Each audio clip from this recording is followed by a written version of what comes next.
Hey guys, tonight we set sail on one of the greatest adventures ever told, the complete story of the Odyssey.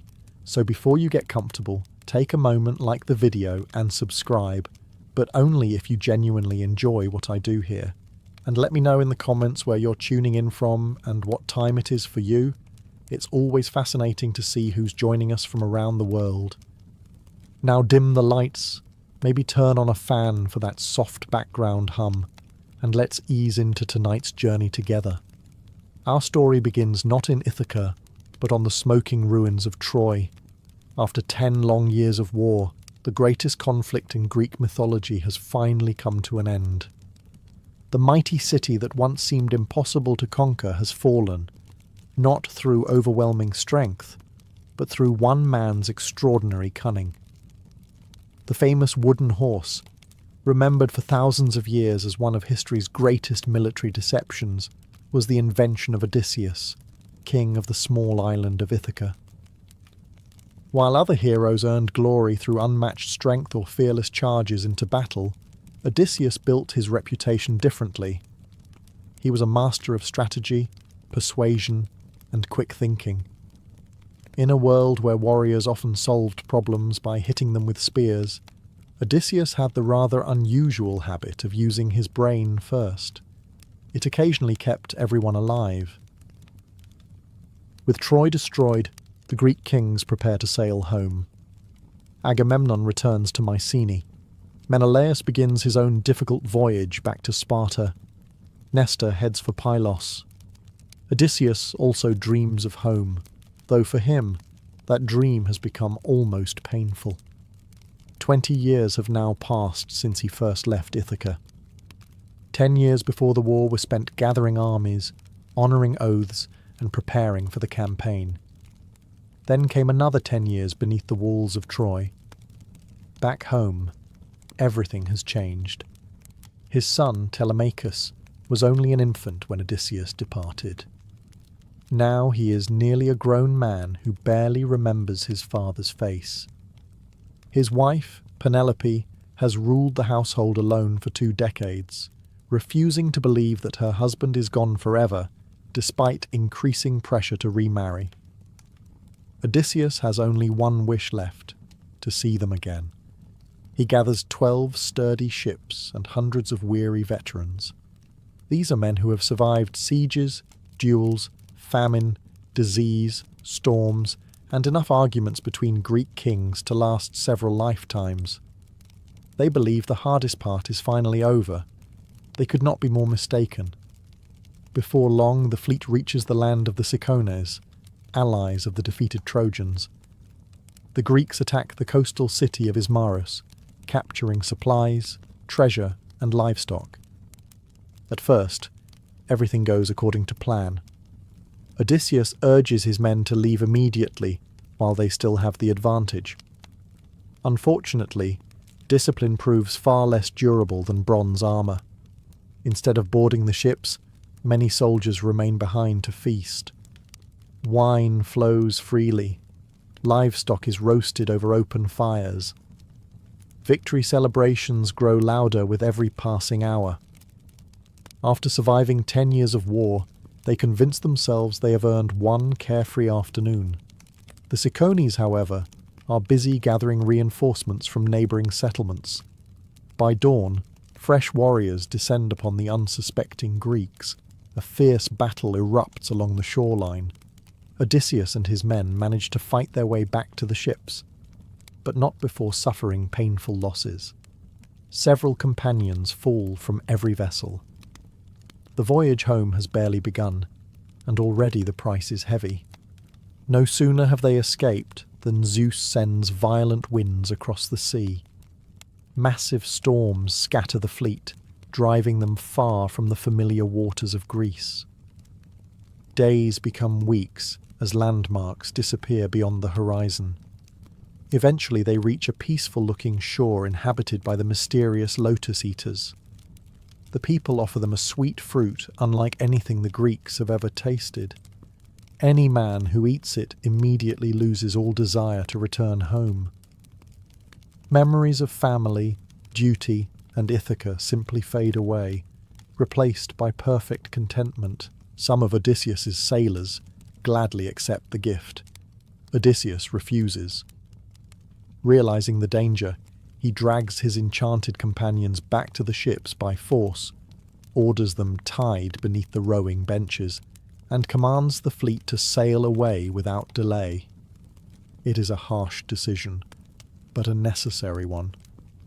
Sometimes the greatest threat is not a monster waiting in a cave, but the quiet temptation to abandon the journey altogether.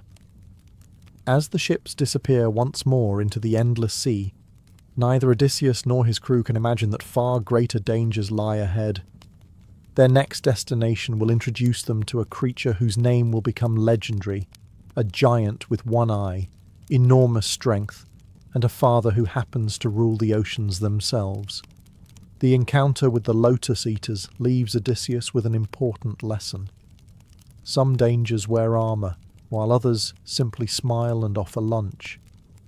Unfortunately, the next island combines the worst qualities of both.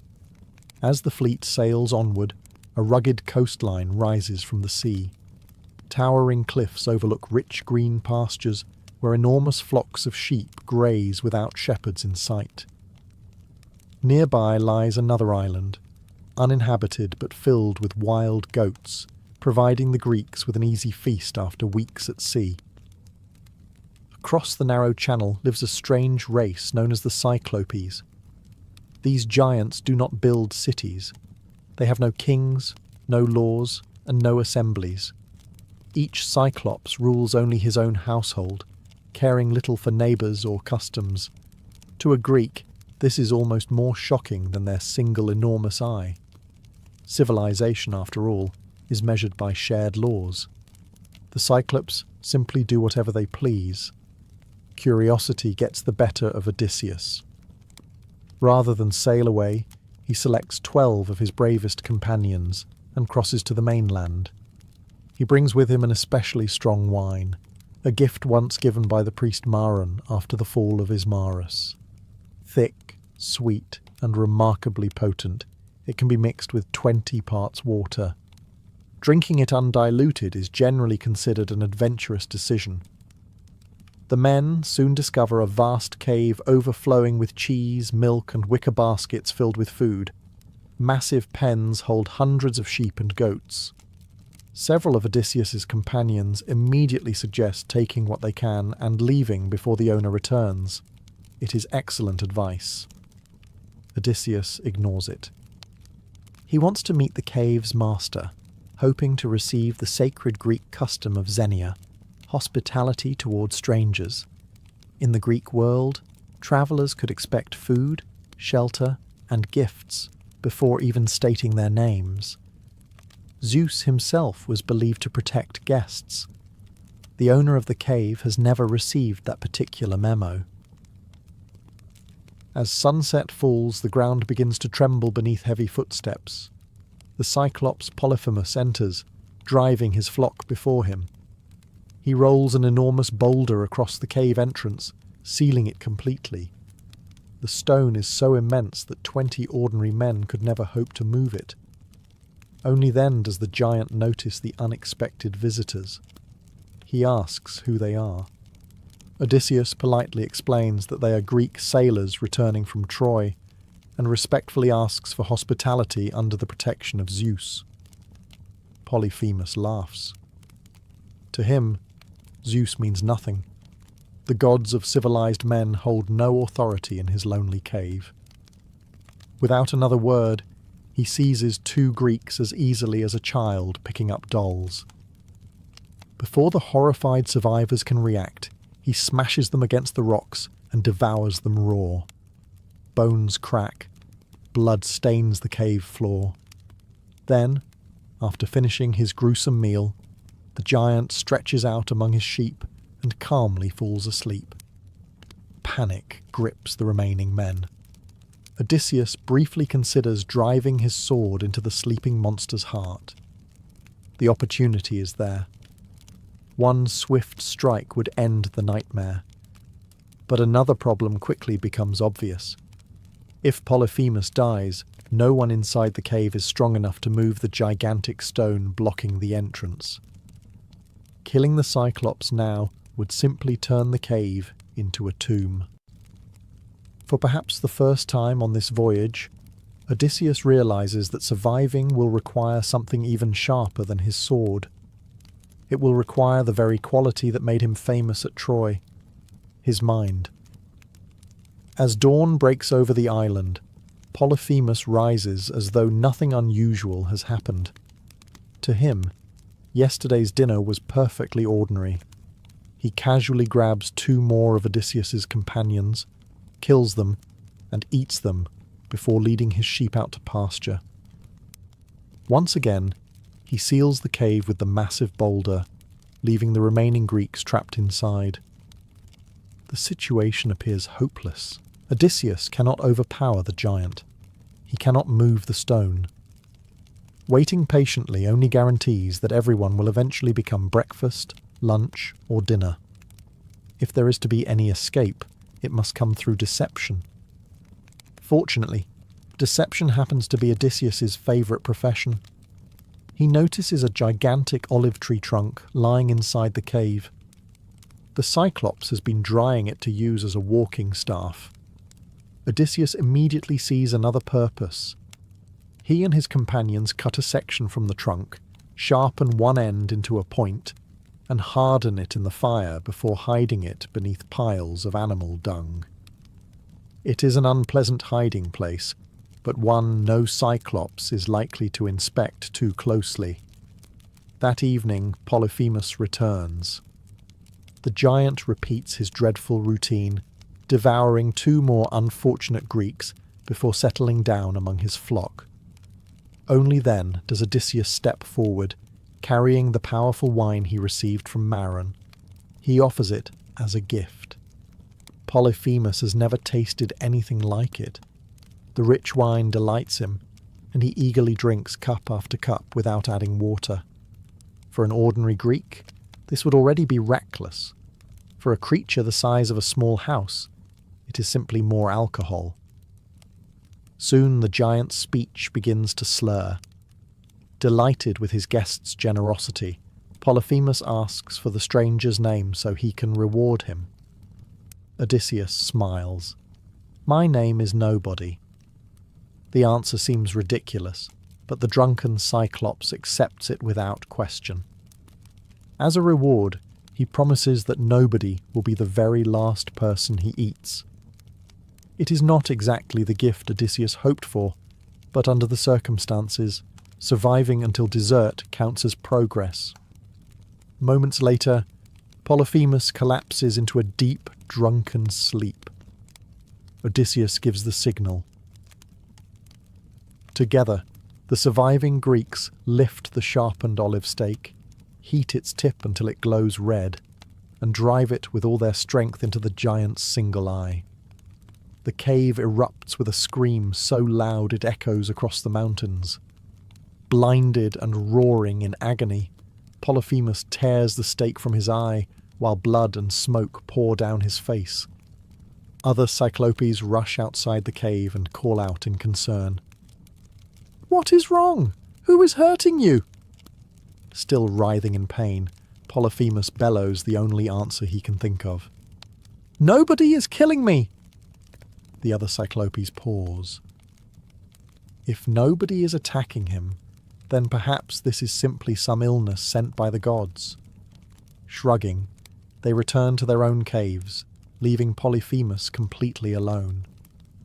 Odysseus' clever trick has worked perfectly. At first light, the blinded giant rolls away the entrance stone and feels the backs of every sheep as they leave for pasture, determined to catch the escaping Greeks. But Odysseus has anticipated even this. Each man clings beneath the thick wool of a ram, hidden from the Cyclops' searching hands. One by one, they pass safely into the sunlight. At last, Odysseus himself emerges beneath the largest ram of the flock. The Greeks race to their ship, cut the mooring lines, and row desperately away from shore. They have survived. They should simply keep rowing. Instead, once the ship is safely beyond the rocks, Odysseus cannot resist one final act of pride. He shouts back, mocking the blinded giant and boasting of his victory. When Polyphemus demands to know who defeated him, Odysseus proudly reveals his true name. "I am Odysseus, son of Laertes, king of Ithaca." In that single moment, triumph becomes disaster. Polyphemus lifts his hands toward the sea and calls upon his father Poseidon, god of the oceans. He begs that Odysseus never reach home. Or, if fate insists that he does, let him arrive alone, after years of suffering, having lost every companion, only to find trouble waiting in his own house. Poseidon hears the prayer, and the sea begins to change. Leaving the island of the Cyclops behind, Odysseus carries more than battered ships and exhausted sailors. He now carries the anger of Poseidon himself, a burden no mortal would willingly choose. The sea seems quieter for a time, but beneath its calm surface the god's resentment waits patiently. Divine revenge, unlike fresh bread, keeps remarkably well. After several days, the fleet reaches the floating island of Aeolia, home of Aeolus, master of the winds. Unlike the savage Cyclopes, Aeolus welcomes strangers according to the sacred customs of hospitality. He feasts Odysseus and eagerly listens to the incredible tale of Troy, the wooden horse, and the terrifying encounter with Polyphemus. For an entire month, the king and the wandering hero exchange stories. When it is finally time to leave, Aeolus offers Odysseus an extraordinary gift. He gathers every troublesome wind into a great leather bag made from the hide of an ox. North, south, east, and west are all trapped inside, tightly sealed with a shining silver cord. Only the gentle west wind remains free to guide the Greeks safely home. It is perhaps the greatest navigation system ever invented. Aeolus gives Odysseus one simple instruction: do not open the bag. Odysseus carefully stores it aboard his flagship and personally guards it throughout the voyage. For 9 straight days and nights he barely sleeps, steering the fleet toward Ithaca. Then, at last, the impossible happens. The coastline of home appears on the horizon. The mountains of Ithaca rise from the sea. Smoke curls from distant villages. Odysseus is so close that he can almost imagine embracing Penelope and meeting the son who has grown into a man. After 9 sleepless days, exhaustion finally defeats him. He closes his eyes. That is all the opportunity his crew needs. The sailors have spent days whispering among themselves. They cannot understand why Odysseus protects the mysterious leather bag so carefully. Surely, they reason, it must contain gold, silver, or priceless treasures secretly given to their king. Apparently, after surviving witches, monsters, and cannibal giants, they still have not learned that curiosity is rarely profitable. As Odysseus sleeps, they untie the silver cord. Instantly, every imprisoned wind explodes into the open sea. The ships are hurled in every direction. Towering waves swallow the fleet as a furious hurricane drives them away from Ithaca. By the time Odysseus awakens, his homeland has completely vanished behind the storm. The men have quite literally blown away their chance to go home. With no other choice, they return to Aeolia. Odysseus hopes Aeolus will simply gather the winds again. Instead, the ruler of the winds looks upon the broken fleet with horror. He assumes only one explanation is possible. No ordinary man could suffer such astonishing misfortune unless the gods themselves hated him. Believing Odysseus has become cursed beyond help, Aeolus refuses another gift and orders the Greeks to leave his island forever. Once again, they sail into the unknown. Soon they reach the land of the Laestrygonians, a race of enormous giants far more dangerous than even the Cyclopes because they live together instead of alone. The harbour appears calm and sheltered, surrounded by towering cliffs. Every Greek captain eagerly rows inside, believing they have found a safe place to anchor. Only Odysseus hesitates. Trusting his instincts, he leaves his own ship outside the narrow entrance. It is the decision that saves his life. The welcoming harbour is a trap. Within moments, the giants begin hurling massive boulders from the cliffs, smashing ships like children's toys. Others seize sailors with their bare hands, carrying the screaming men away to be eaten. Panic spreads through the fleet. The narrow entrance that promised safety now becomes a deadly bottleneck from which almost no one can escape. Only Odysseus's single ship, waiting outside the harbour, manages to cut its ropes and flee into the open sea. 11 ships are destroyed. Hundreds of loyal companions are gone. The proud fleet that left Troy with 12 vessels now consists of just one lonely ship, sailing toward an island where an enchantress named Circe is already waiting. Only one ship remains. Of the 12 proud vessels that sailed away from Troy, 11 now rest at the bottom of the sea, or lie shattered along the shore of the Laestrygonians. The survivors are exhausted, grieving, and beginning to wonder whether Poseidon intends to hunt them forever. After days of drifting, a heavily forested island appears on the horizon. Smoke rises gently above the trees, suggesting that someone or something lives there. This is Aiaia, home of the enchantress Circe. Odysseus divides his remaining crew into 2 groups. One stays behind to guard the ship, while the other, led by his trusted companion Eurylochus, explores the island in search of food and fresh water. Before long, they discover a magnificent stone palace surrounded by tame wolves and lions. Surprisingly, the animals do not attack.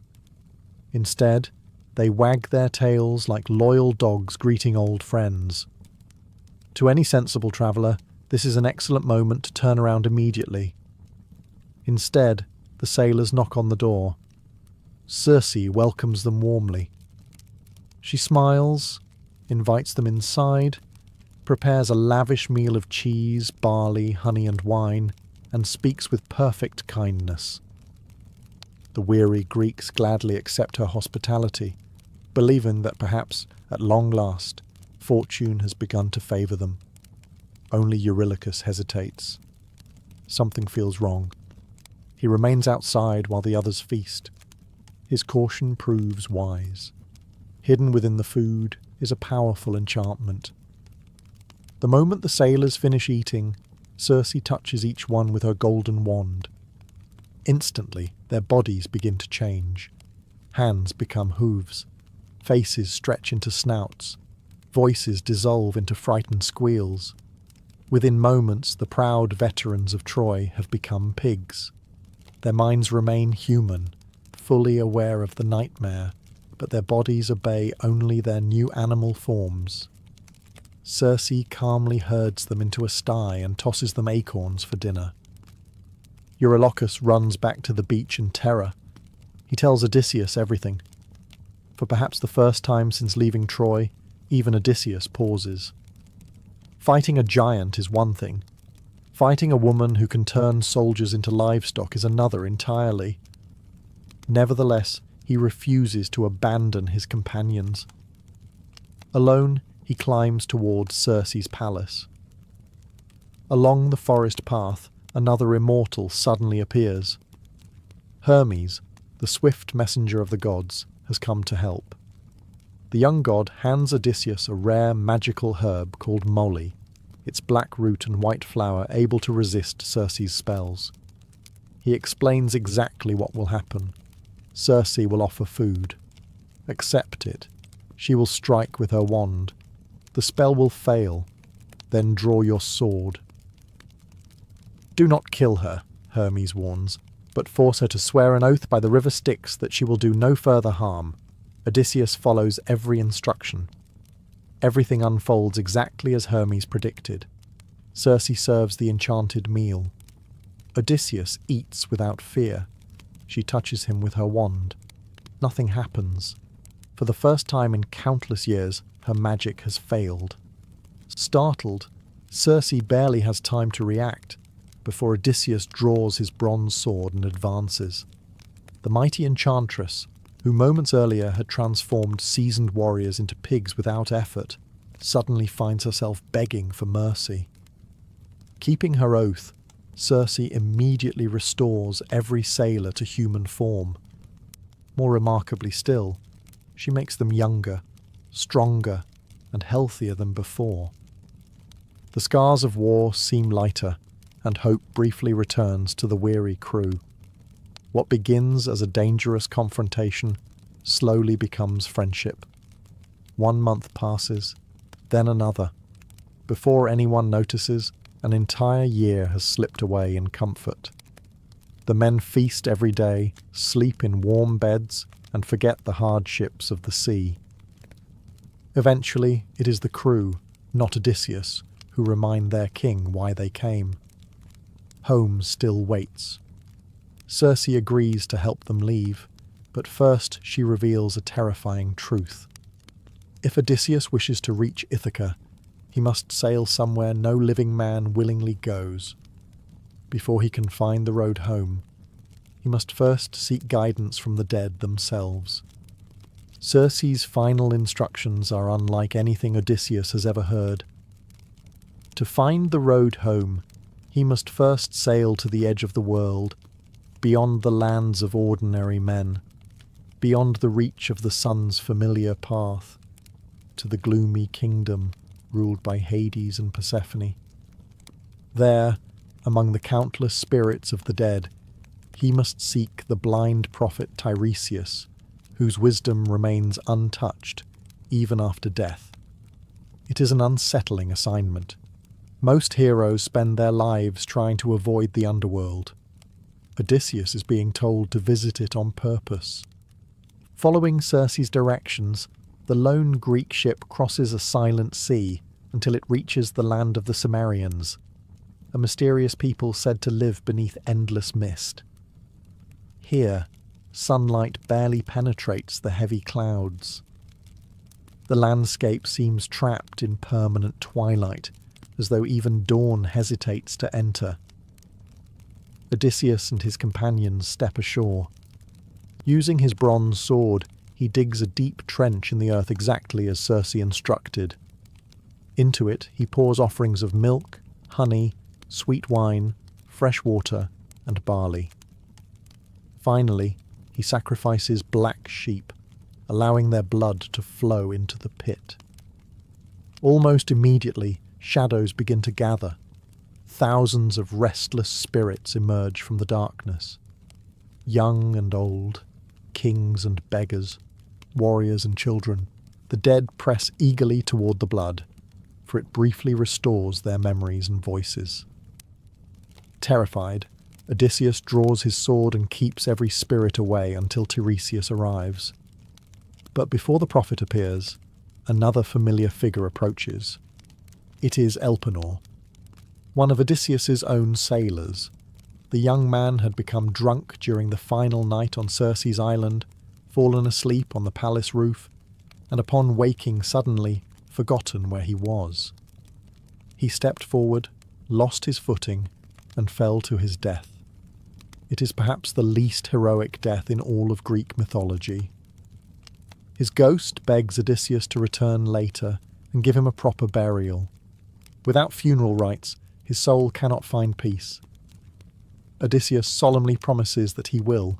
Before leaving Circe's island for the second time, the enchantress offers Odysseus one final series of warnings. The journey ahead cannot be completed without sacrifice. Some dangers can be avoided, others must simply be endured. The first threat is the sirens, mysterious creatures whose voices are so beautiful that no sailor who hears them ever wishes to leave. Drawn toward the irresistible music, ships crash upon hidden rocks, leaving only broken hulls and silent bones scattered along the shore.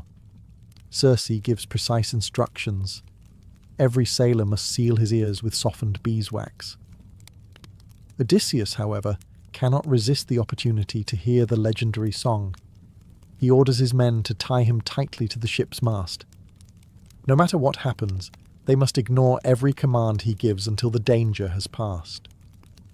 Soon, the haunting melody drifts across the water. The sirens do not sing of riches or power. Instead, they promise knowledge. They claim to know everything that happened at Troy, every secret in the world, every mystery hidden from mankind. Their voices seem to understand every curiosity buried inside the human mind. Odysseus struggles violently against the ropes. He begs. He shouts. He orders the crew to untie him immediately. The sailors only tighten the knots and continue rowing. Eventually, the music fades into the distance. For the first time, a ship has sailed safely past the sirens. Unfortunately, the next obstacle offers no clever solution. Ahead lies a narrow strait. On one side waits Charybdis, a monstrous whirlpool that swallows enormous quantities of seawater 3 times each day before violently spitting it back into the sea. Any ship caught within its pull is doomed. Opposite the whirlpool lives Scylla. She is an even greater nightmare. Hidden inside a cave high above the cliffs, Scylla possesses 12 legs, 6 impossibly long necks, and 6 terrible heads lined with rows of razor-sharp teeth. Whenever a ship passes beneath her cave, each head snatches a sailor before anyone can react. Circe's advice is grim. Sail close to Scylla, lose 6 men. Better 6 than everyone. No captain ever wishes to choose which of his companions will die. Odysseus tries to keep the truth from his crew, hoping to spare them panic. As the ship enters the narrow passage, towering cliffs close around them. Everyone watches the terrifying whirlpool below, where the sea churns into a roaring black funnel. No one looks up. That is exactly what Scylla is waiting for. Without warning, 6 enormous heads strike from the darkness. 6 sailors are lifted screaming into the air. Odysseus reaches for his spear, but the attack is over before he can react. He later admits it is the most helpless moment of his entire voyage. There was simply nothing he could do. The survivors row onward in stunned silence.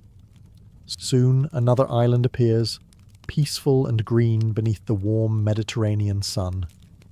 Grazing across its meadows are magnificent cattle belonging to Helios, the sun god. Odysseus immediately remembers Tiresias's warning. No one must touch them. The crew reluctantly agrees. Then disaster intervenes. For an entire month, fierce storms trap the ship on the island. Supplies disappear. Hunger grows unbearable. While Odysseus climbs a hillside to pray for help, exhaustion overtakes him and he falls asleep.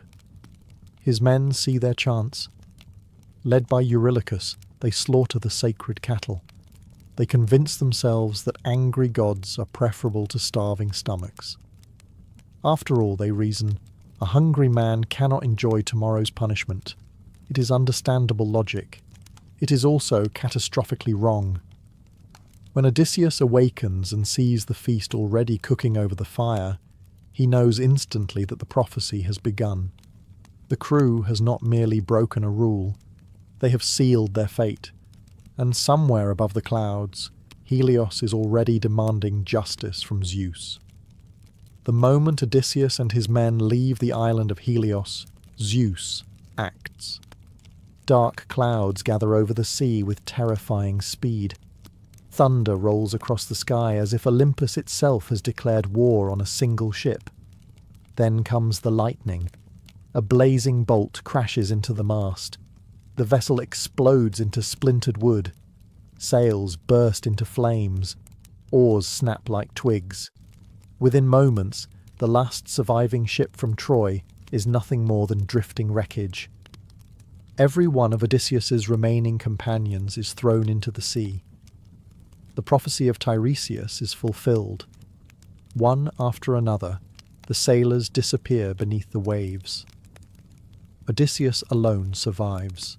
Clinging desperately to a broken mast, he is carried helplessly across the open sea. For 9 endless days he drifts wherever the currents choose to take him. Once again, he passes the deadly whirlpool of Charybdis, narrowly escaping being swallowed into its depths before the sea spits him back into open water. At last, the exhausted king washes ashore on the hidden island of Ogygia. It is a place unlike any he has ever seen. Flowers bloom throughout every season. Crystal springs flow through green forests, birds sing constantly, and no sign of age or hardship exists anywhere. Here lives the immortal nymph Calypso. She rescues the nearly lifeless Odysseus, nurses his wounds, and offers him everything a weary traveller could desire. Warm food, soft clothing, peaceful days, and freedom from every danger that has haunted him since Troy. Then she offers something even greater, immortality. If Odysseus remains with her as her husband, he will never grow old, never become weak, and never die. For many men, the decision would take perhaps 3 seconds. Odysseus refuses, not immediately. 7 long years pass on Ogygia. Although Calypso treats him kindly, his heart never truly belongs there. Every evening he walks to the shore, sits upon the rocks, and gazes across the endless sea toward a homeland he cannot see. He longs not for eternal life, but for Penelope, Telemachus, and the small rocky island where he was born. Far above, Athena has grown increasingly frustrated. Her favourite hero has suffered enough. She appears before Zeus and argues that Odysseus has paid more than enough for his mistakes. The king of the gods finally agrees. Hermes is sent to Ogygia with a direct command. Calypso must let Odysseus go. The nymph obeys, though not happily. She helps him build a sturdy raft, provides food, fresh water, clothing, and favourable supplies for the journey ahead. After wishing him well, she watches him disappear over the horizon. For 17 peaceful days, Odysseus sails alone. Then Poseidon returns from visiting distant lands. The sea god immediately spots the tiny raft. His anger has not faded in the slightest. With a single gesture, he unleashes another devastating storm. Towering waves smash the raft to pieces. Odysseus is hurled back into the sea, fighting simply to breathe. Only through the help of the sea goddess Ino, who gives him a magical veil to keep him afloat, and Athena, who calms the winds at the final moment, does he survive. Half dead, he reaches the island of Scheria, home of the Phaeacians. There he is discovered by Princess Nausicaa, who treats the mysterious stranger with kindness and leads him to her parents' palace. King Alcinous welcomes Odysseus according to the sacred laws of hospitality.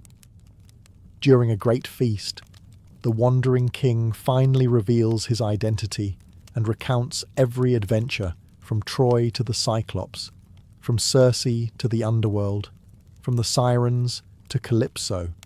The Phaeacians listen in astonishment. Then, honouring both guest and hero, they do what no storm, monster, or god has allowed for 20 long years. They carry Odysseus home. While he sleeps peacefully aboard their swift black ship, the coastline of Ithaca finally rises from the morning mist. When the Phaeacian ship quietly reaches the shores of Ithaca, the sailors gently carry the sleeping Odysseus onto the beach. Beside him, they leave magnificent gifts of gold, bronze, fine clothing, and precious treasures before silently sailing away. After 20 years, The king is finally home. He simply doesn't recognize it. Athena has wrapped the island in a magical mist to protect him from enemies. As Odysseus awakens, he looks around in confusion. The coastline seems unfamiliar. For one heartbreaking moment, he believes the Phaeacians have betrayed him and abandoned him on yet another strange shore. Then a young shepherd approaches. At least, that is what he appears to be. The shepherd is actually Athena in disguise. The goddess smiles as Odysseus immediately invents an elaborate false story about who he is and why he has arrived. Even after 20 years of hardship, he cannot resist testing strangers with clever lies. Athena laughs and reveals her true identity. "Only you," she tells him, "would lie to a goddess while standing in your own homeland." The mist disappears. The mountains, olive groves, and rocky hills of Ithaca emerge before his eyes. At last, he kneels and kisses the soil of his homeland. But there is no time for celebration.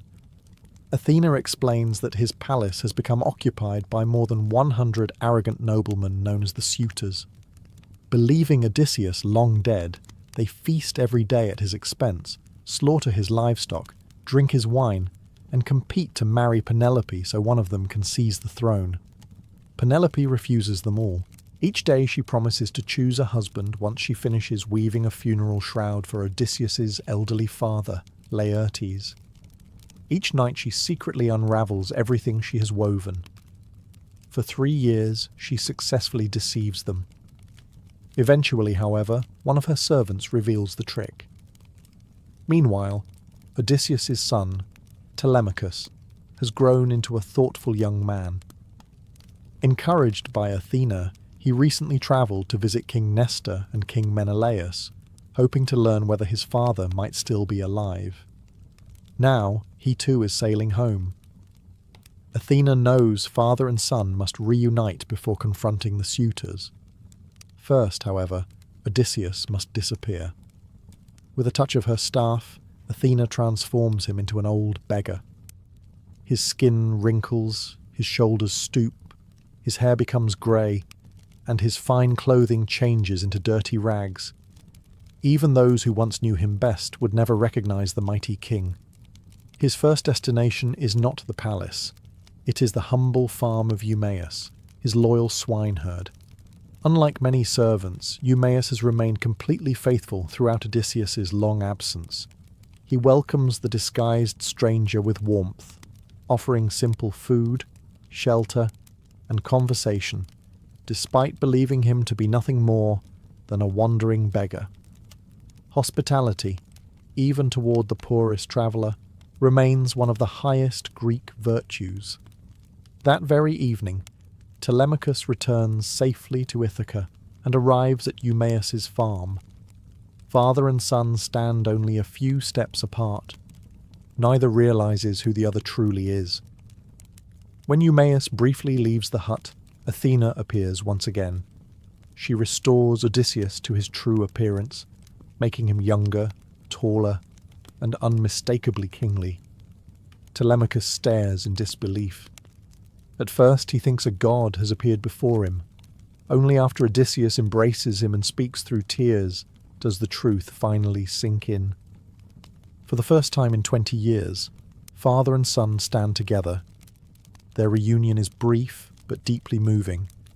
There will be time for tears later. First, they must reclaim a kingdom. The plan is finally ready.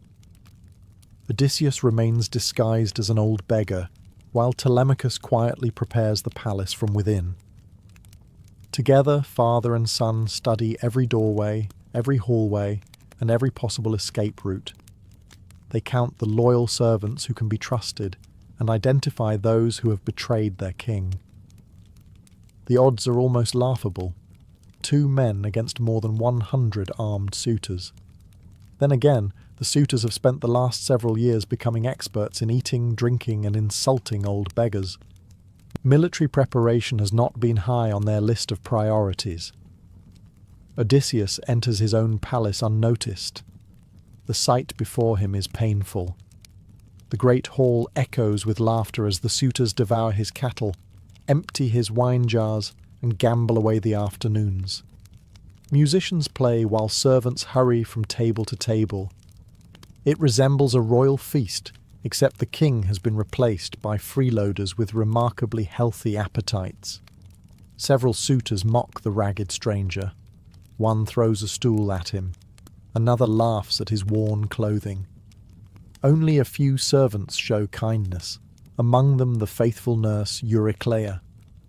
While washing the beggar's feet, she notices an old scar on his leg, received decades earlier during a boar hunt as a young prince. She immediately recognizes him. Odysseus gently places a hand over her mouth and begs her to remain silent. The time has not yet come. Meanwhile, Penelope enters the great hall. After 20 years of waiting, she announces that she will finally choose a husband, but only after one final contest. She orders Odysseus' great bow to be brought from storage. It is an enormous weapon that only its owner ever possessed the strength to string. The challenge is simple.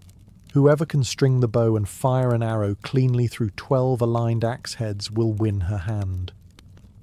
One by one, the suitors step forward. They pull, they strain, they sweat. Some even warm the bow over the fire or rub it with oil, hoping to soften the wood. Nothing works. The bow refuses to bend. The proud warriors who have boasted for years cannot even string the weapon belonging to the man whose throne they are trying to steal. Then the old beggar quietly asks for a turn. The hall erupts in laughter. Some shout that he will break the priceless bow. Others insist he should be thrown outside immediately. Penelope, however, agrees. Telemachus orders the bow placed into the stranger's hands. The room falls strangely quiet. Odysseus examines the weapon lovingly, almost as if greeting an old friend after many years apart.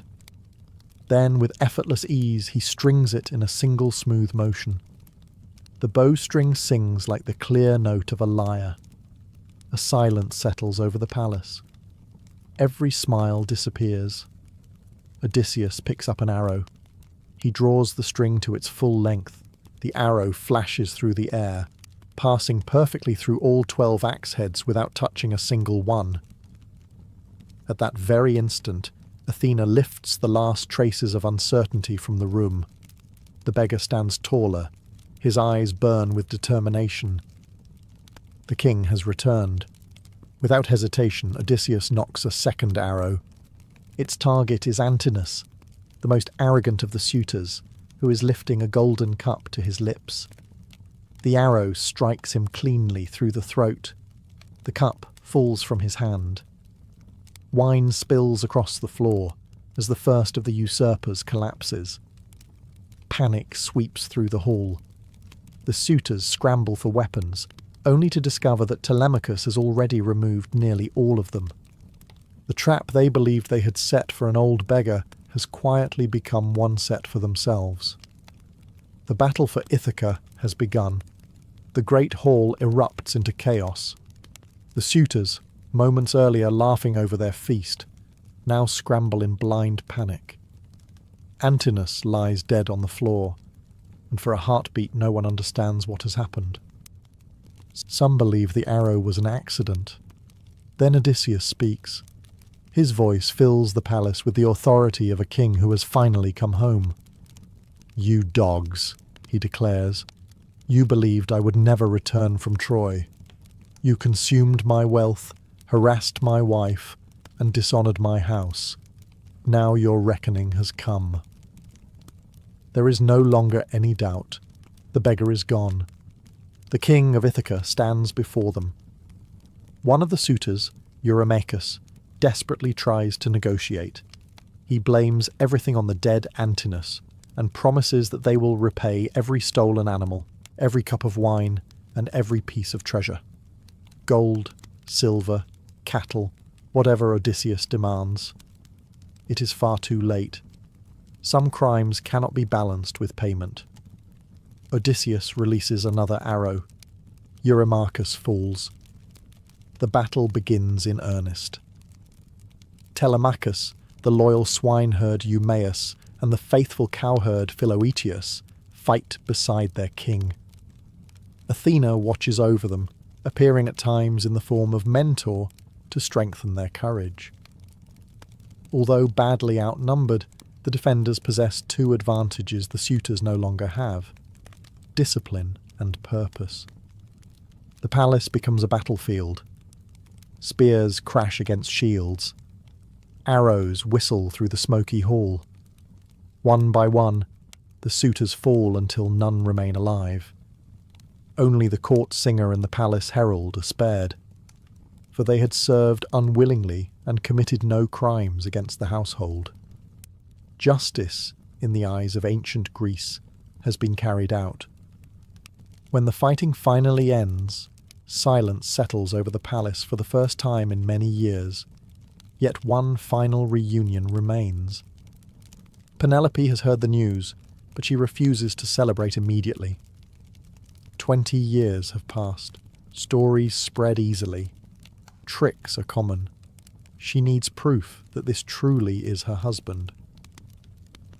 She orders a servant to move their marriage bed into another room. Odysseus immediately objects. The bed cannot be moved. Long ago he built it himself around the trunk of a living olive tree, whose roots still stand beneath the palace floor. The room was constructed around that tree, making the bed impossible to remove without cutting down the trunk itself. Only Odysseus could know that secret. At last, Penelope's doubts vanish. She embraces him, and after 2 decades of separation, husband and wife are finally reunited. The following day, Odysseus travels to the countryside to embrace his aging father, Laertes, who had long believed his son dead.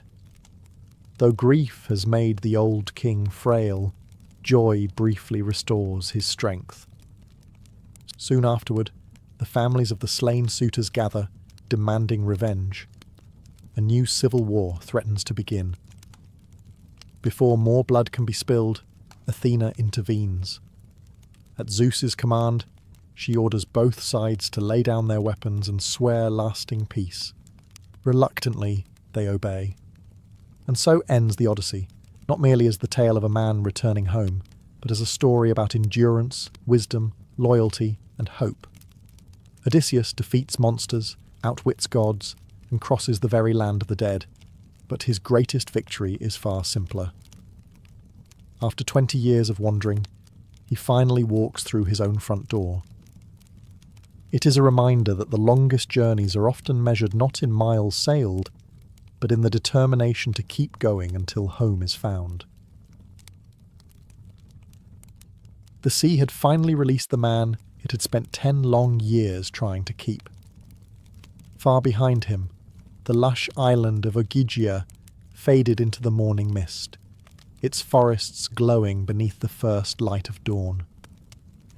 Somewhere upon those distant cliffs stood Calypso, the immortal nymph who had loved Odysseus enough to imprison him with comfort instead of chains. The gods had ordered her to let him go, and for the first time in years, the king of Ithaca was once again sailing toward home. Or so everyone believed. Along the rocky northern coast of Ithaca, where fishermen measured wealth by the strength of their nets, rather than the size of their homes, a young man named Lycon watched the horizon with unusual fascination. He was barely 20 summers old, broad-shouldered from hauling nets since childhood, and possessed the dangerous quality common among young men who had never travelled farther than the next island. He believed stories, not merely listened to them, believed them. The old sailors gathered each evening beside driftwood fires, spoke endlessly of Odysseus. They described the clever king who had blinded the Cyclops, outwitted the Sirens, escaped the witch Circe, and survived storms sent by Poseidon himself. Every tale grew larger each year, until Odysseus seemed less like a man and more like someone who simply refused to accept the ordinary rules of the world. Lycon adored every word. While older fishermen nodded politely before returning to discussions about weather and broken oars, Lycan imagined something else entirely. If one man could survive monsters, perhaps monsters guarded places no ordinary sailor had ever reached. If Odysseus had crossed impossible seas, perhaps those seas concealed forgotten kingdoms overflowing with gold, ancient knowledge, or treasures abandoned by the Titans themselves. Heroes, Lycan reasoned, never returned empty-handed. His father disagreed. "The sea already gives us enough," the old fisherman often said while repairing torn nets. "The moment you ask it for more than fish, it starts asking for payment." Lycan always smiled politely. He also ignored every word. When rumours spread that Odysseus had finally left Ogygia, nearly everyone celebrated. Wives thanked the gods. Elders prepared offerings. Children practiced the king's name as though welcoming a legend back into history. Only Lycan noticed something strange. The ship did not seem to be sailing directly toward Ithaca. Each morning, from the cliffs overlooking the sea, Lycan studied the tiny sail moving across the distant water. He borrowed an old bronze spy mirror from a merchant, using reflected sunlight to track the vessel's position. Day after day, the course drifted farther south than any experienced sailor would choose. It made no sense. Every fisherman knew the shortest route home. Odysseus certainly did. Unless he wasn't taking the shortest route. Unless the greatest sailor alive knew of hidden passages, secret islands, or forgotten waters that ordinary men could never find. The thought rooted itself in Lycan's mind like an olive tree splitting stone. He barely slept that night. Before dawn painted the eastern sky, he quietly loaded his small fishing boat with fresh water, dried figs, salted fish, spare sails, rope, and his father's oldest bronze knife. He left behind only a short note. Gone fishing. It was not entirely a lie. Pushing his boat silently away from the shore, Lycan kept his eyes fixed upon the tiny silhouette of Odysseus far ahead. The distance between them remained great enough to avoid notice, yet close enough that he could follow the same general heading. He grinned as the morning wind filled his sail. He believed he was chasing the greatest adventure ever told. He had no idea that Odysseus wasn't leading anyone toward glory. He was quietly steering around places so terrible that even the songs had forgotten their names. The first day at sea felt almost disappointingly ordinary. The wind behaved as expected.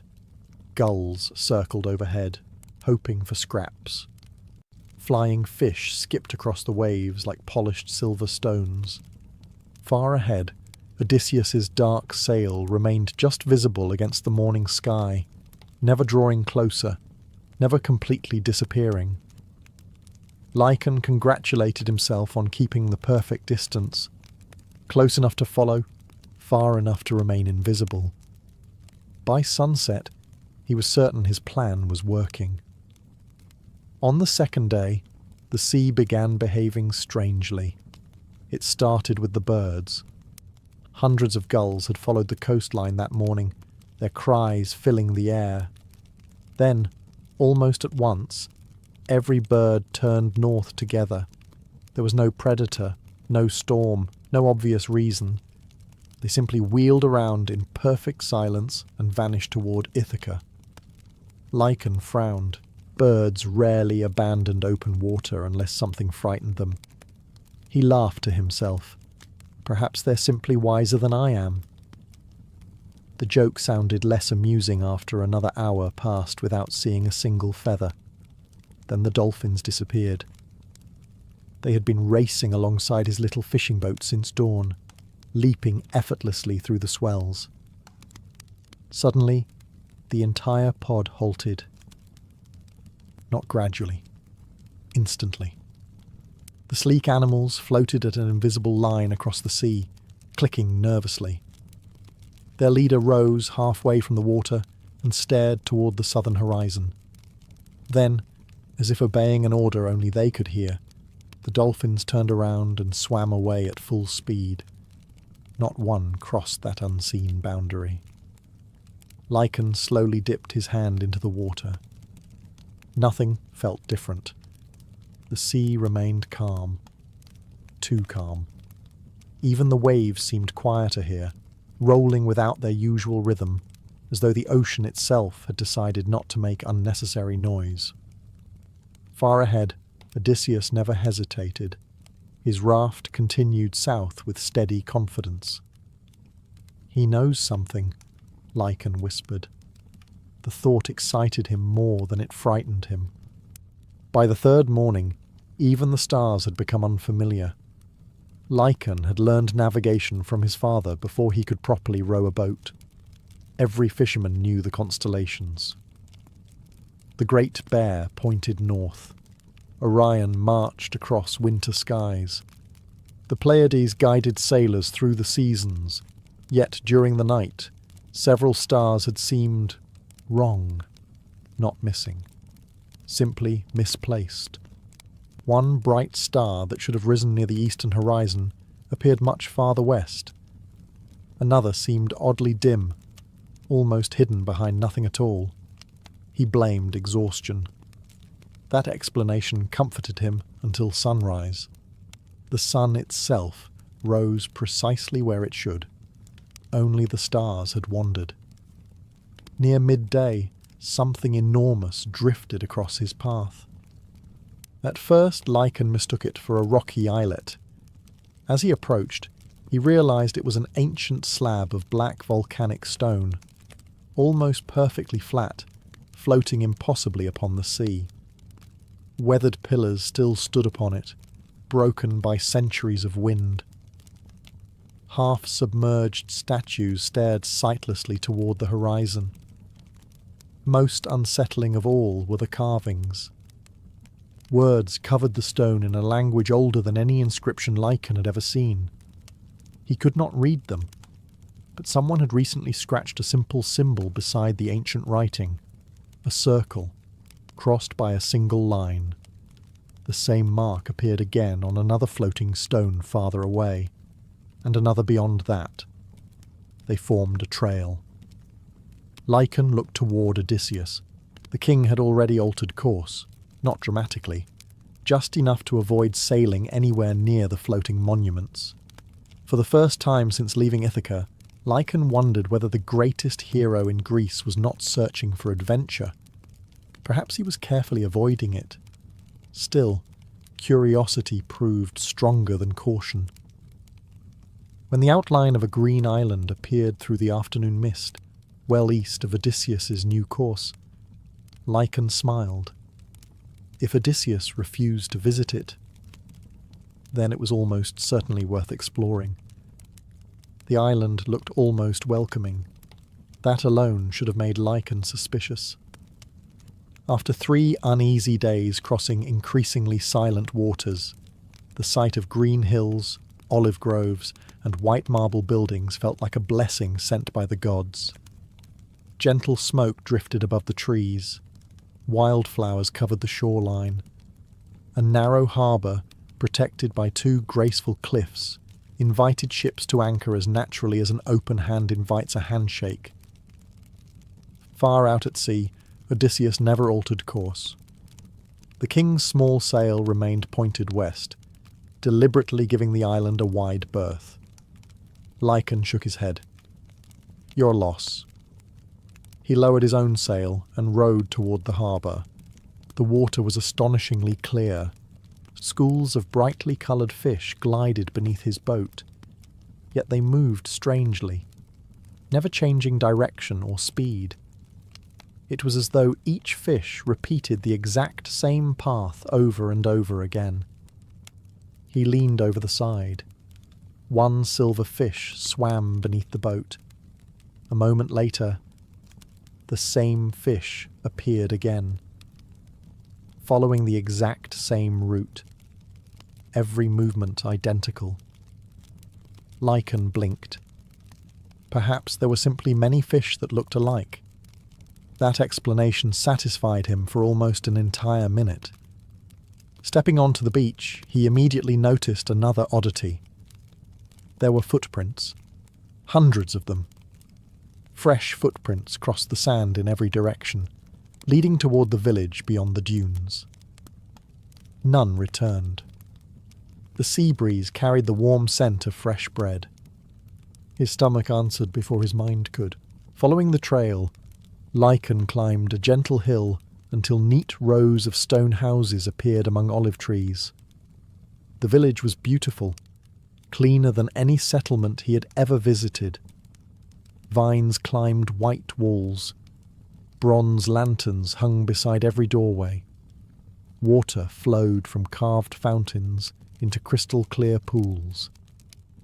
But there were no people. Not a single voice. Not even a barking dog.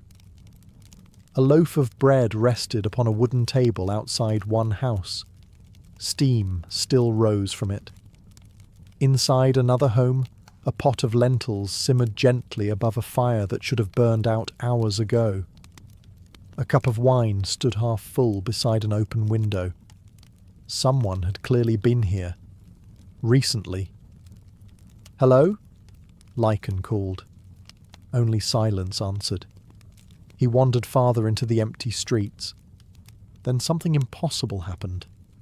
The temple bell rang. Once, its deep bronze note echoed across the village. Lycan spun toward the sound. Nobody stood near the rope. The bell swayed gently on its own. Then, almost exactly 1 minute later, it rang again. The same tone, the same movement, the same echo. He waited. Another minute, another identical bell. Not merely similar, perfectly identical. Even the birds resting upon the temple roof lifted into the air in exactly the same pattern, before settling back onto the same stones. A chill crawled across his neck. The village was repeating itself. Trying to calm his nerves, Lycan looked toward the sky. The sun had not moved. Hours had passed since he landed. Yet the shadows remained exactly where they had been. He tested his growing fear by placing his father's bronze knife upright in the dirt beside the road. If time was truly passing, its shadow would slowly shift. He walked away. He counted to 100, then 200. When he returned, the knife's shadow had not moved the width of a fingernail. For the first time since leaving Ithaca, Lycan no longer thought about treasure. He thought about his boat, and whether he could still find it before whatever ruled this island noticed that time itself had begun paying attention to him. Lycan ran. The silent village no longer felt abandoned. It felt occupied by something that simply had no need to be seen. His sandals slapped against polished stone as he hurried back toward the harbour, using the bronze knife as a final reassurance. Surely the shadow would have moved by now. It had not. The blade stood exactly where he had left it, its shadow frozen like a painting carved into the earth. Then he noticed something worse. His own footprints had vanished. The dusty road behind him was perfectly smooth, as though he had never walked upon it. A breeze drifted through the olive trees. The leaves rustled.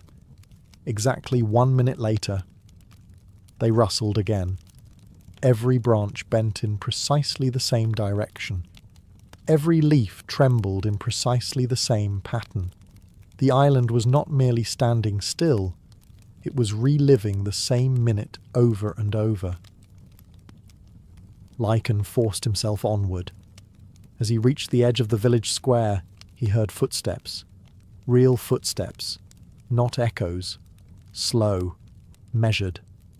Someone was walking toward him. Relief washed over him. Thank the gods! An old man emerged beneath a marble archway. His beard reached his waist, white as sea foam. His robes were woven from faded blue linen unlike any Lycan had ever seen. In one hand, He carried a long staff made from black wood polished smoother than glass. The old man stopped several paces away. His pale eyes settled upon Lycan, with neither surprise nor welcome. "You should not have followed the king." Lycan froze. You know Odysseus?" "I know why he never lands here." The old man's voice sounded ancient, like waves wearing away cliffs over countless generations. "You are trapped now." Lycan laughed nervously. "I can simply return to my boat." "No." The answer came without emotion. "You crossed the boundary willingly." "What boundary?" The old man slowly pointed toward the sea beyond the harbour. "The one your dolphins refused to cross." Lycan's smile disappeared. "How do you know about the dolphins?" "I have watched every visitor." The old man lowered his staff. "For 3,000 years." The number sounded absurd. No mortal lived that long. Yet nothing about this island obeyed ordinary rules anymore. "Who are you?" The old man considered the question for a long moment. "I no longer remember the name my mother gave me." He looked toward the motionless sun. "I have repeated this day so many times that names became unnecessary." A silence settled between them. Finally, Lycan asked the question that truly mattered. "Can I leave?" The old man did not answer immediately. Instead, he walked toward the temple overlooking the village. Curiosity overcame fear once again. Lycan followed. Inside, there was no statue of Zeus, no image of Athena, no altar to Poseidon. The sanctuary was completely empty, except for a single enormous bronze wheel standing upright in the centre of the chamber. Hundreds of tiny symbols covered its surface. The wheel was turning, slowly, almost imperceptibly. Click, one notch, then silence. Exactly 1 minute later, click, another notch. The old man stared at it with exhausted eyes. "When this wheel completes one full revolution," he whispered, "time will move again." Lycan stepped closer. "How long has it been turning?" The old man's expression remained perfectly calm. "Since before the Trojan War." Lycan did the impossible calculation in his mind. The wheel had barely moved. Then the old man spoke the words that chilled him more than anything else he had seen. "It was much faster." He looked directly into Lycan's eyes, until something beneath the island began holding it back. Lycan could not stop staring at the bronze wheel. Its surface gleamed faintly in the dim light filtering through the temple roof, and with every painfully slow click, tiny clouds of ancient dust drifted from its gears. It was a magnificent piece of craftsmanship, far beyond anything he had ever seen in the workshops of Ithaca. No smith alive could have forged something so enormous with such impossible precision. "Who built it?" he asked quietly. The old man did not answer immediately. Instead, he placed a weathered hand upon the wheel, almost affectionately. "The gods merely inherited this place." Lycan frowned. "What do you mean?" "I mean exactly what I said." The old man's tired eyes never left the turning mechanism. Long before Zeus cast down Cronus, before the Titans ruled the heavens, before men learned to shape bronze, others governed the sea. Lycan felt an uneasy chill. He had heard priests insist that Zeus had always been king, that Olympus had always watched over mankind. The old man gave a faint smile. "Priests tell comforting stories." The smile disappeared. "The sea remembers older ones." For several moments neither man spoke. Then a deep vibration rolled beneath their feet. Not an earthquake. Something slower, heavier. The temple floor trembled once, stopped, then trembled again. The bronze wheel answered with a louder click than before.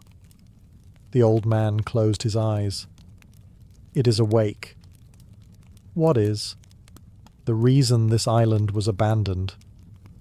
Lycan instinctively reached for his knife. The old man almost laughed. Steel has no argument against something that existed before iron. Another vibration passed beneath the temple. This one lasted longer. Dust trickled from the ceiling. Outside, birds exploded from the olive trees all at once, circling frantically above the village before disappearing inland. For the first time since arriving, something had broken the island's endless repetition. The silence changed. Far below the temple came a sound unlike anything Lycan had ever heard.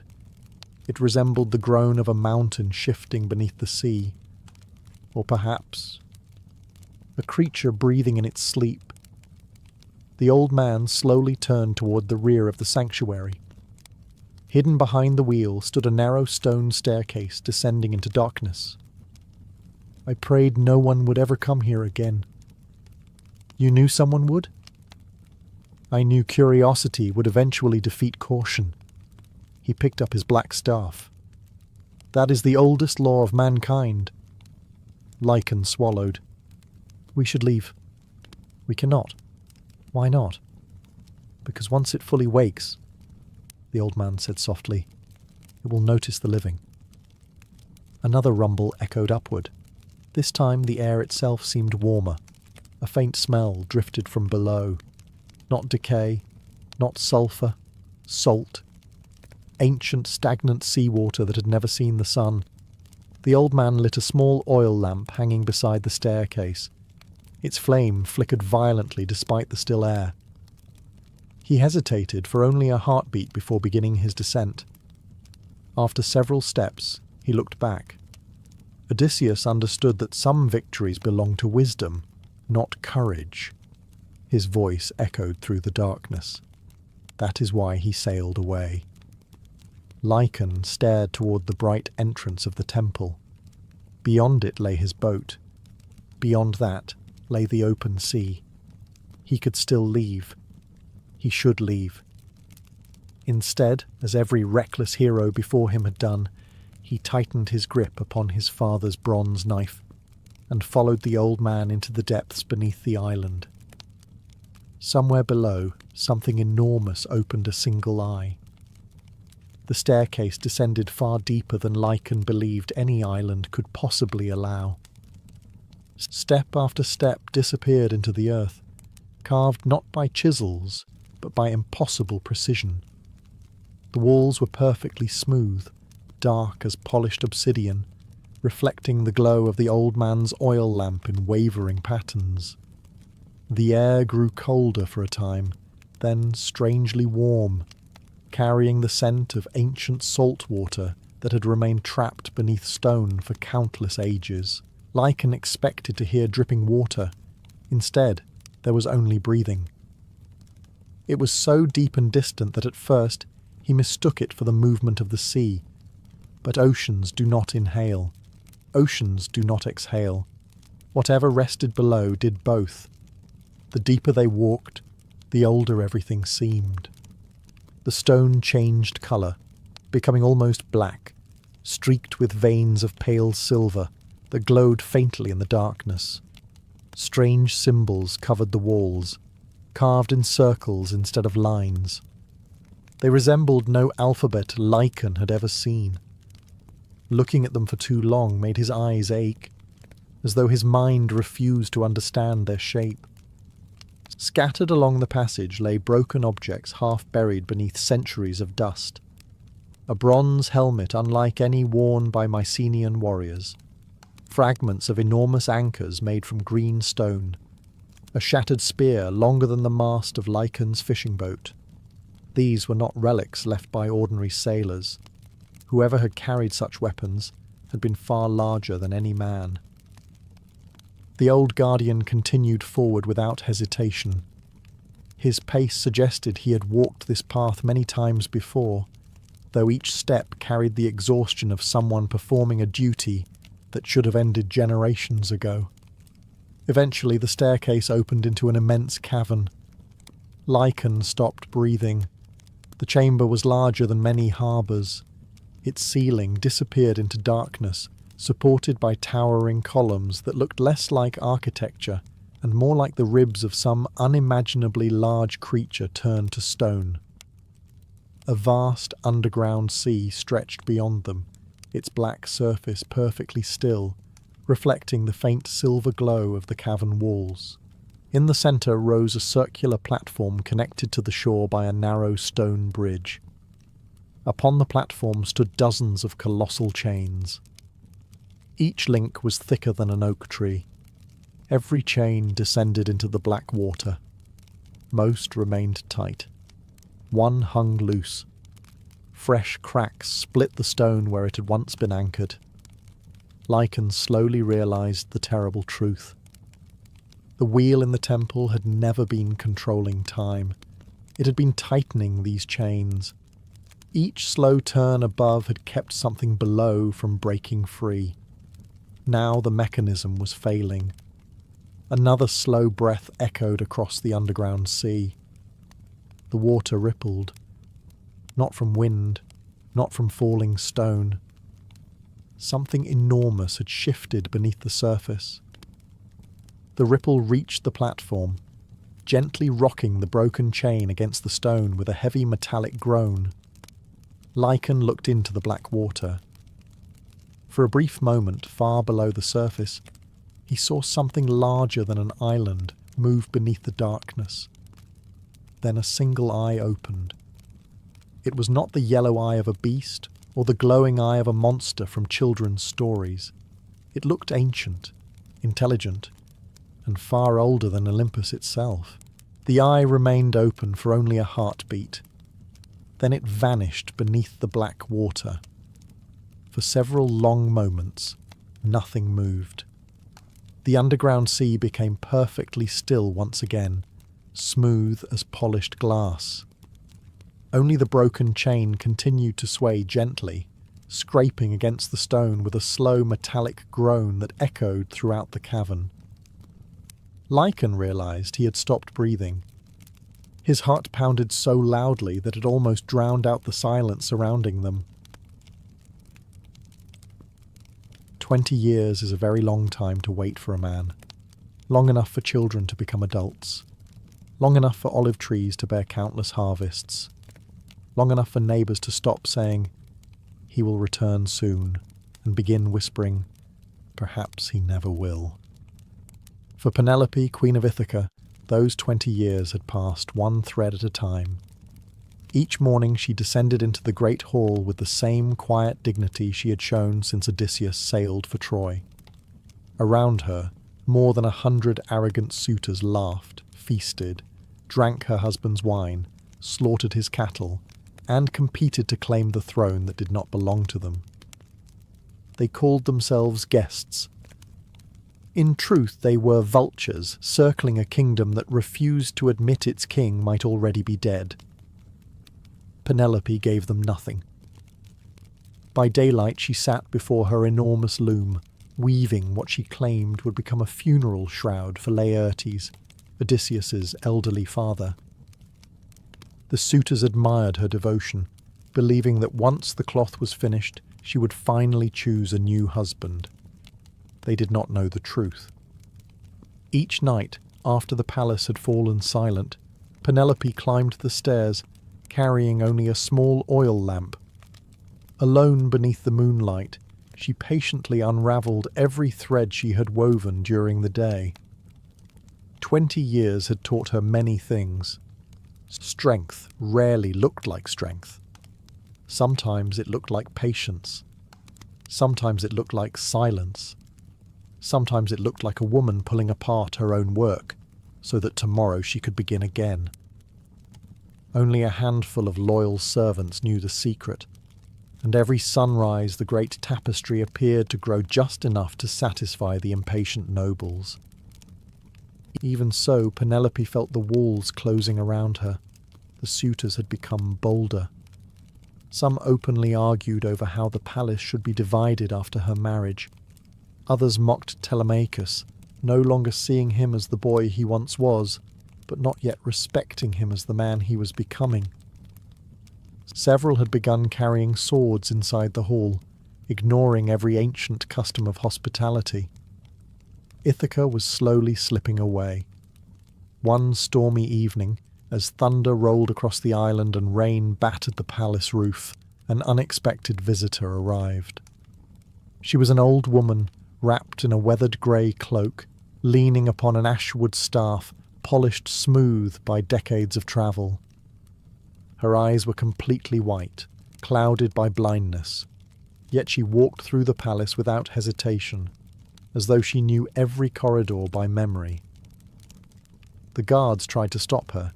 She simply spoke Penelope's name. Not her title, not queen, only her name.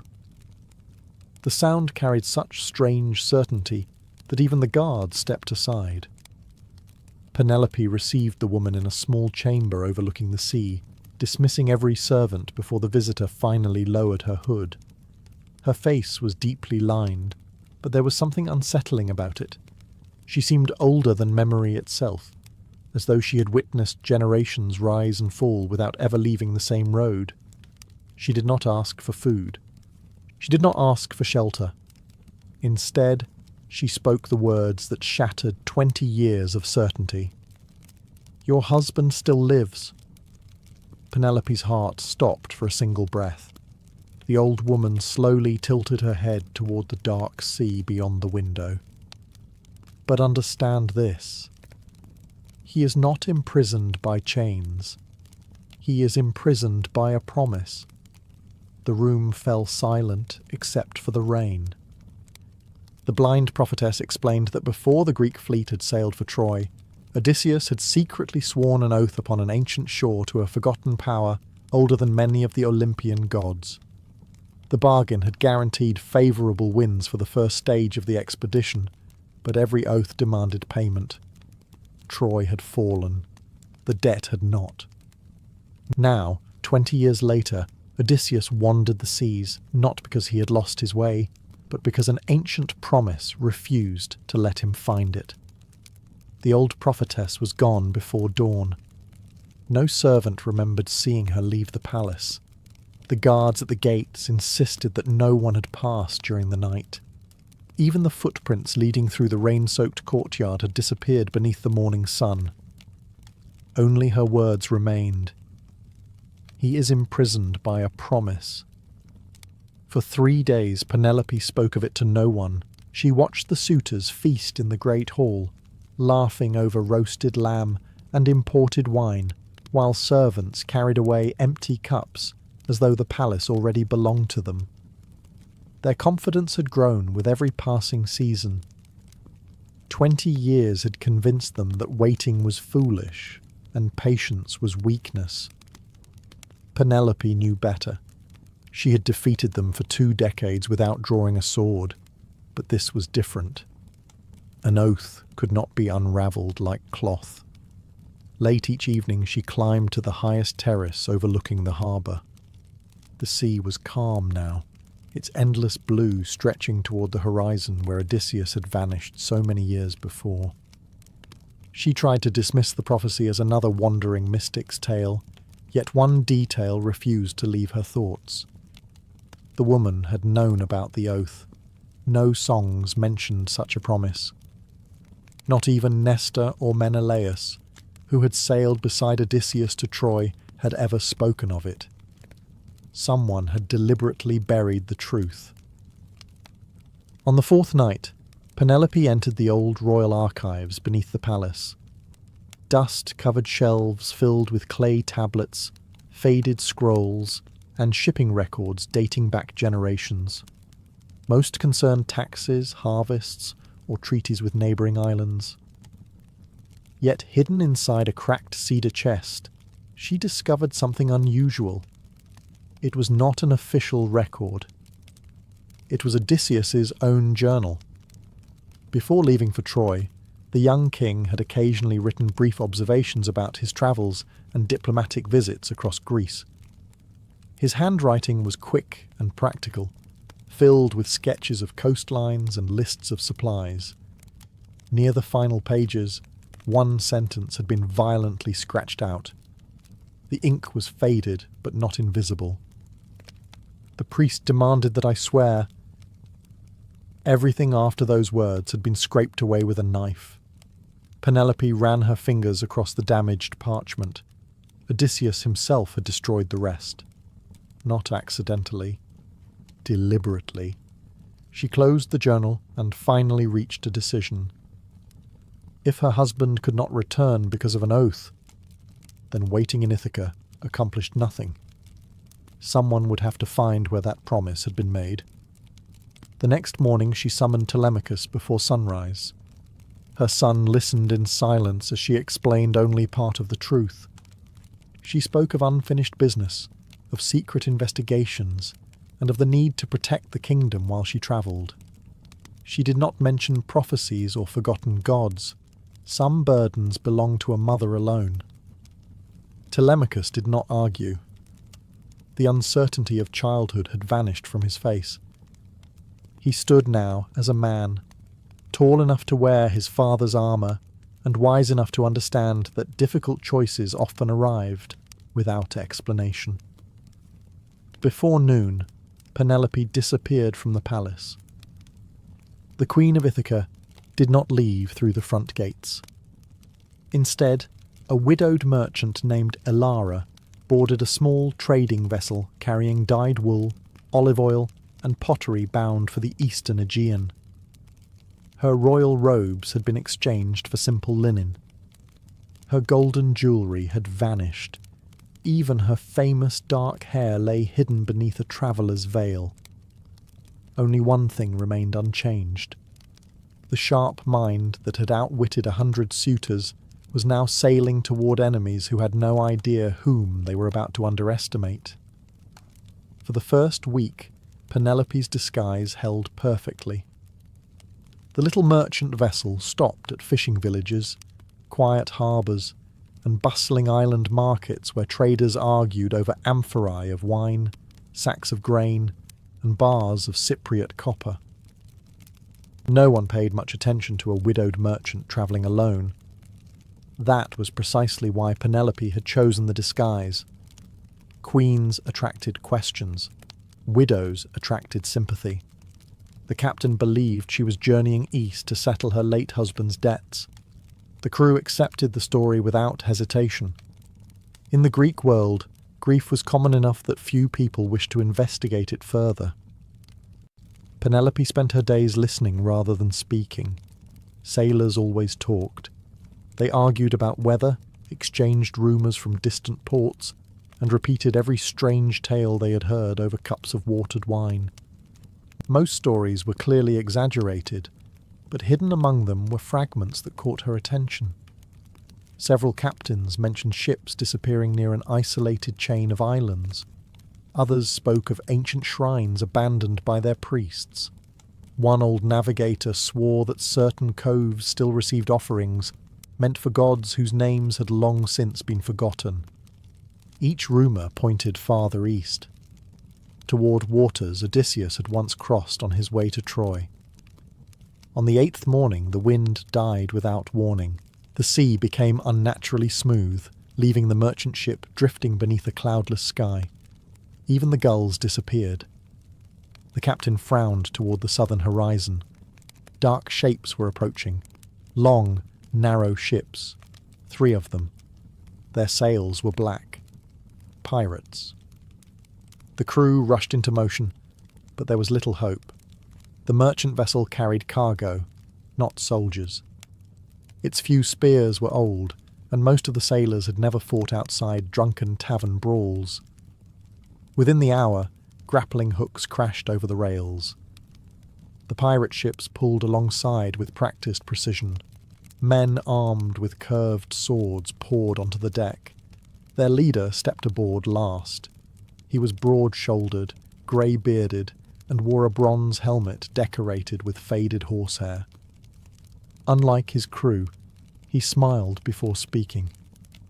His eyes swept calmly across the frightened merchants before stopping on Penelope. Not because she looked wealthy, because she remained perfectly calm. Everyone else had backed away. She had not moved.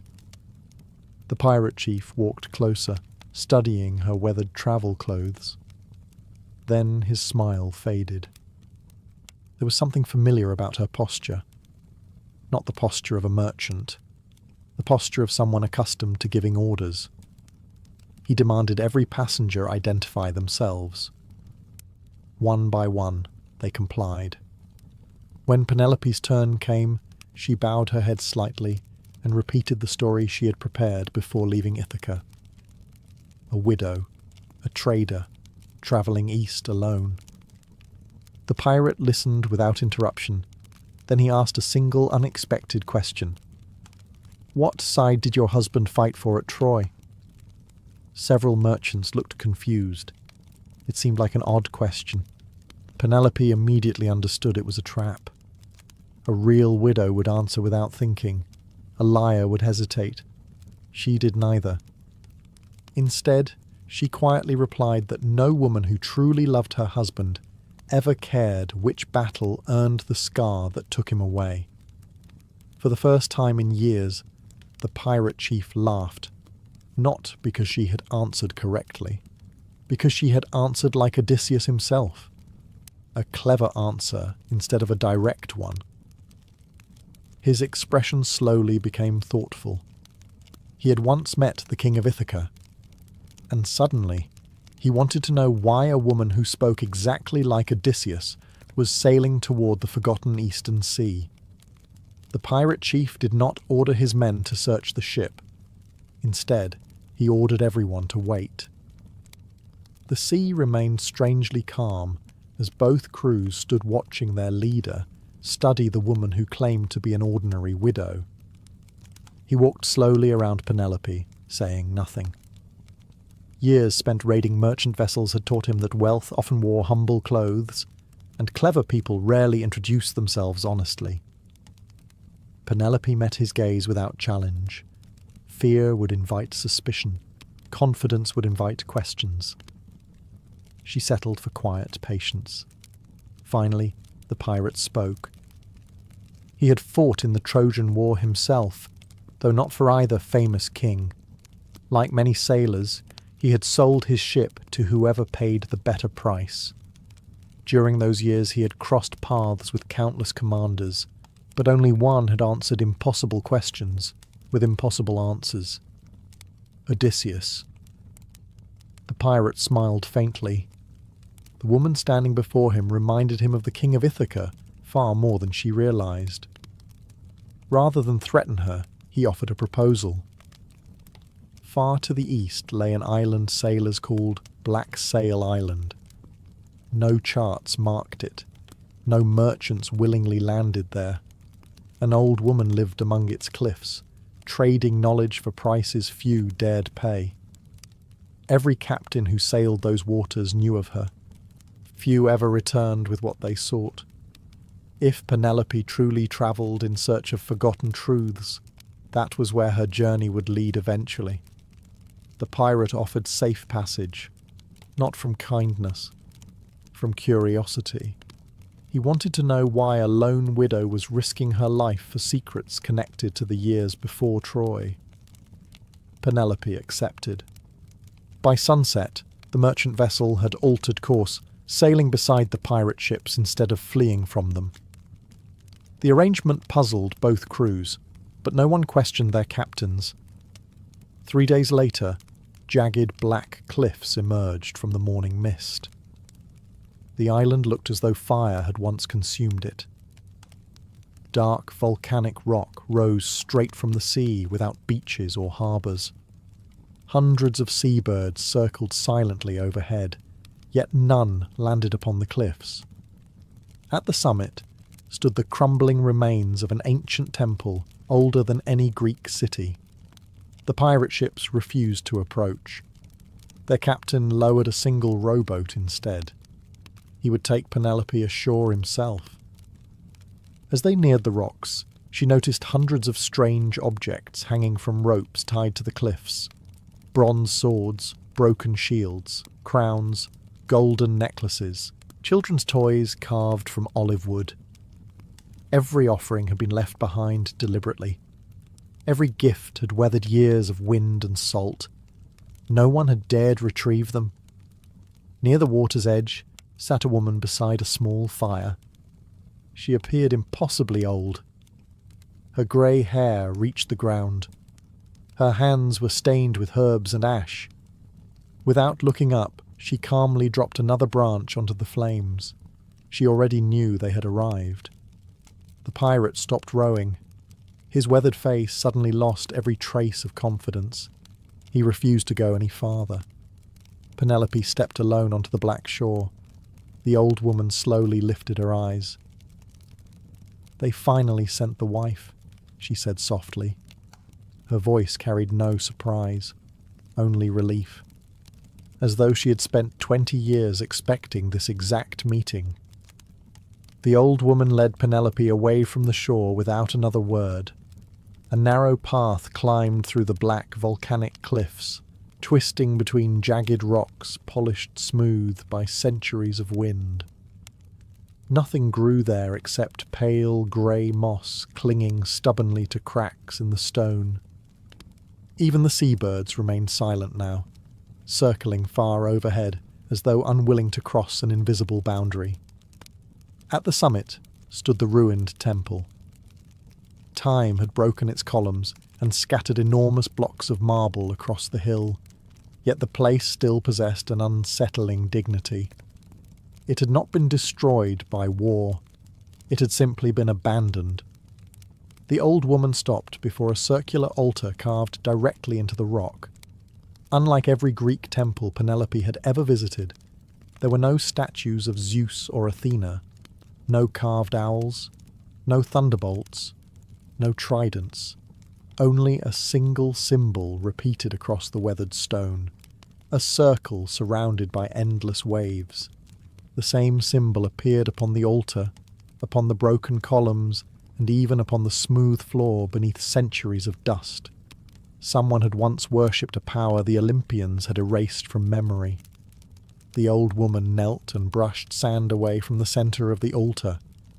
A polished bronze disc appeared beneath it. Its surface reflected the afternoon sunlight with surprising clarity despite its great age. She motioned for Penelope to look. At first, the metal reflected only the sky. Then the image changed. The temple disappeared. Instead, Penelope found herself watching another day, another lifetime. The shoreline below the temple was crowded with ships preparing for war. Hundreds of warriors loaded shields, spears, and supplies, while priests burned incense along the beach. Among them stood a younger Odysseus. He looked scarcely older than Telemachus was now. His armour gleamed in the morning sun, and ambition filled his face far more than caution. Beside him stood 3 other kings whose faces the bronze refused to reveal. Only Odysseus remained clear.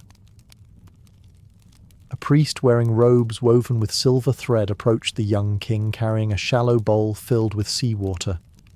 Odysseus placed one hand into the bowl. The priest spoke words the bronze mirror refused to repeat.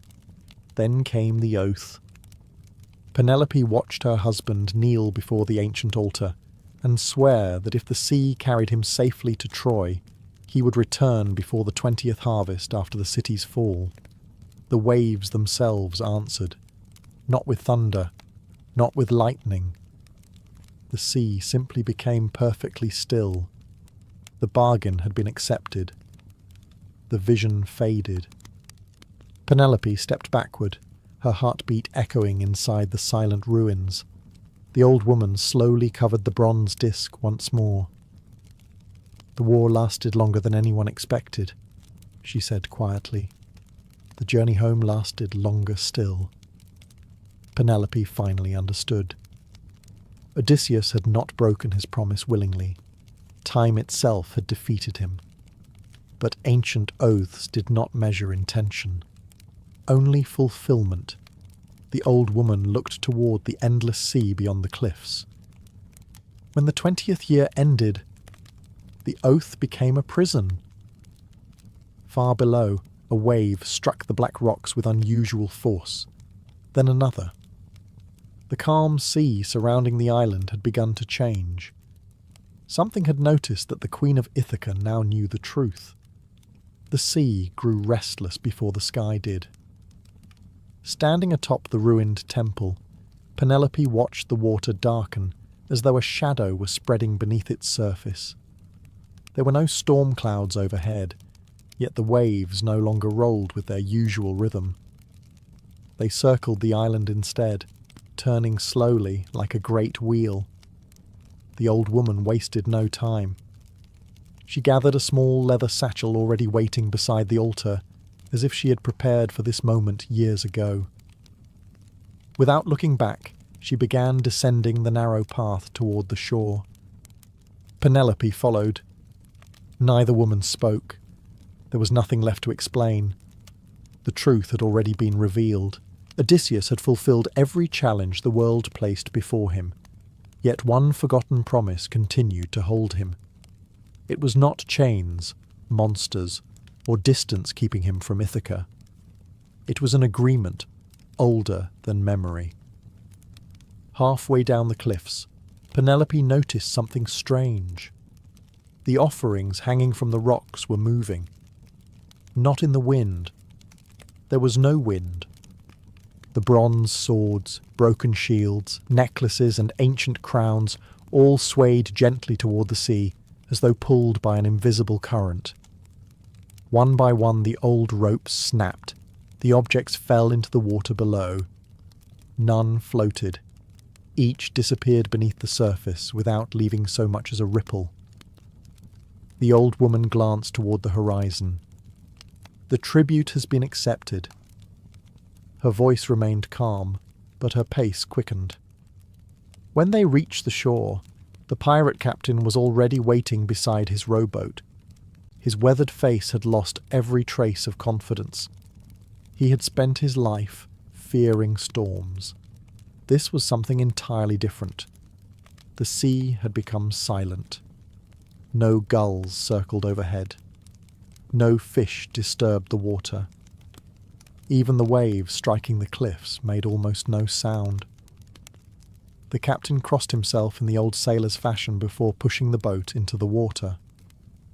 The three of them had barely rowed 50 strokes from shore when the sea behind them began to glow.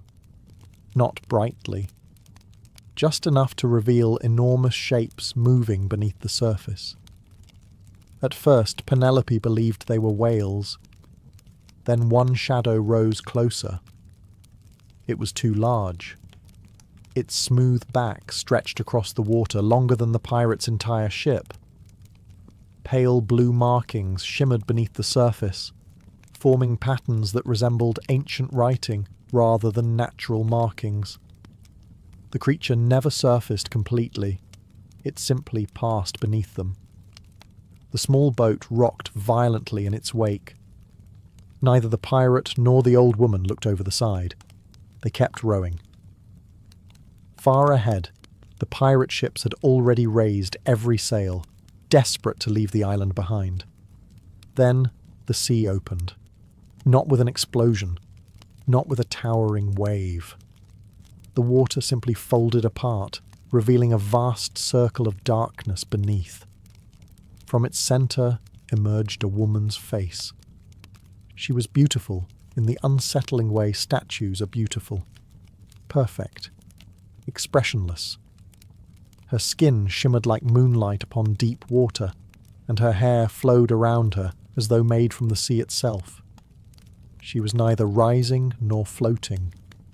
She simply existed within the water, larger than any temple ever built by mortal hands. Her ancient eyes settled upon Penelope alone. There was no anger in them, only disappointment, as though she had expected Odysseus to come himself. Instead, his wife had arrived to break the bargain. The face remained upon the sea. The pirate captain immediately dropped to his knees inside the rocking boat, lowering his head until it nearly touched the planks. Beside him, the old woman bowed in silence, her weathered hands resting against the gunwale. Only Penelope remained standing. The water around the immense figure shimmered like polished silver beneath the afternoon sun.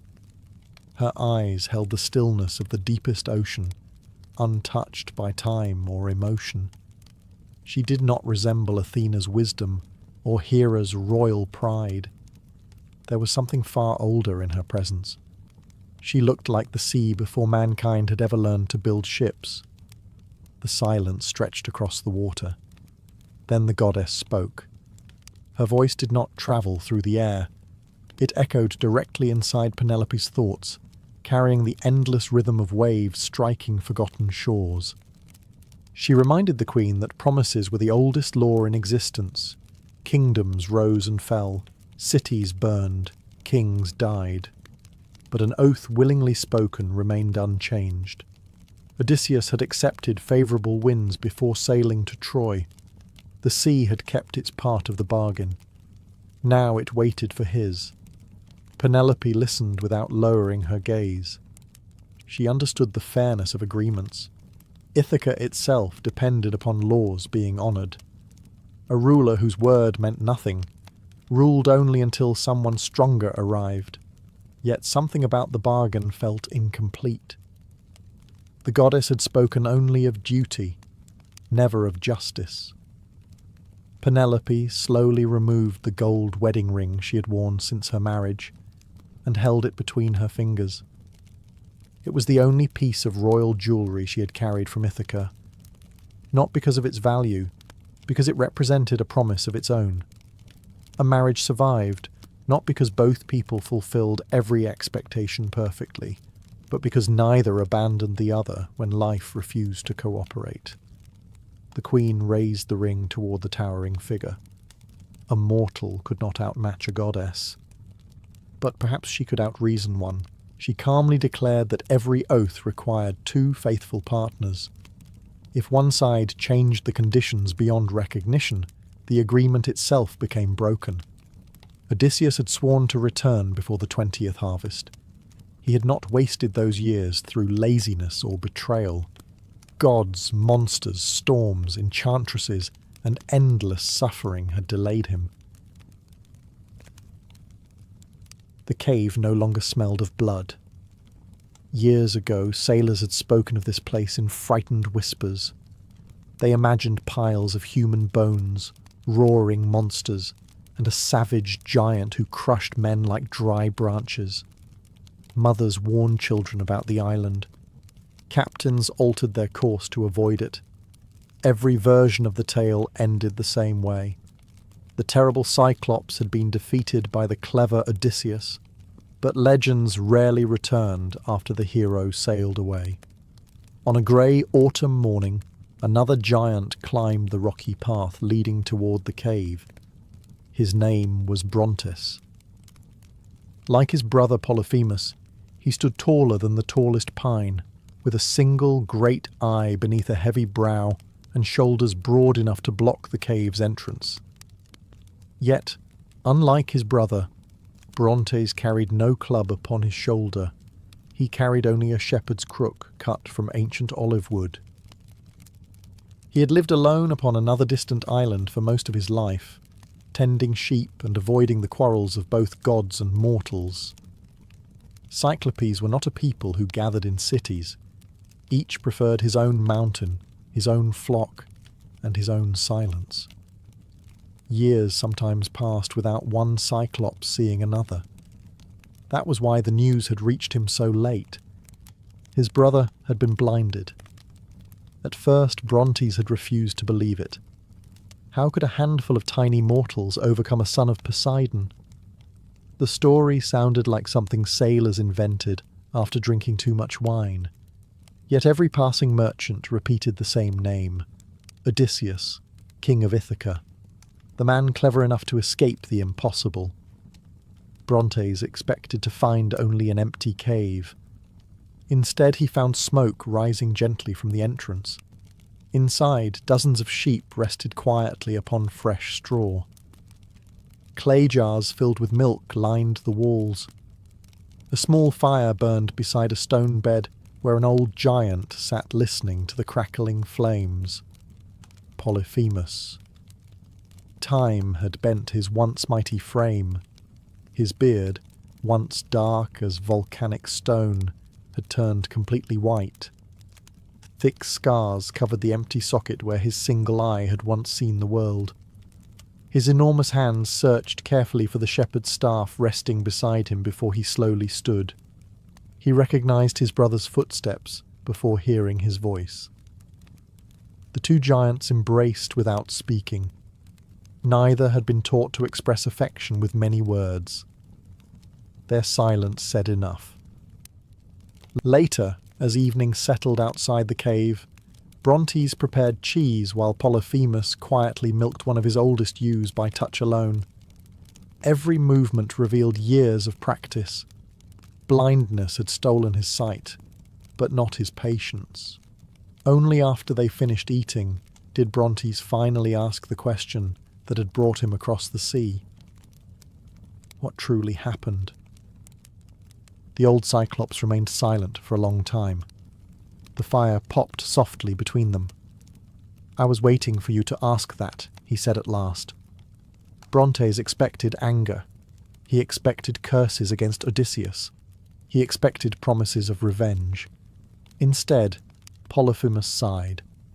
"I have spent many years listening to sailors anchor beyond the cliffs." A faint smile crossed his weathered face. "They tell magnificent stories." His fingers traced the scar across his empty eye. "In every one of them, I am a monster." Another silence settled over the cave. Then the old Cyclops spoke words Brontes had never imagined hearing. "I was not innocent." He admitted that he had ignored the sacred laws of hospitality. He had treated strangers as prey instead of guests. Pride had convinced him that strength excused cruelty, and the sea had eventually sent someone clever enough to prove him wrong. "Odysseus did not defeat me because he was stronger." The old giant looked toward the cave entrance, though he could no longer see it. "He defeated me because I had forgotten that fear makes monsters of us all." Brontes stared into the fire. Everything he believed about his brother suddenly seemed uncertain. Then Polyphemus made one final request.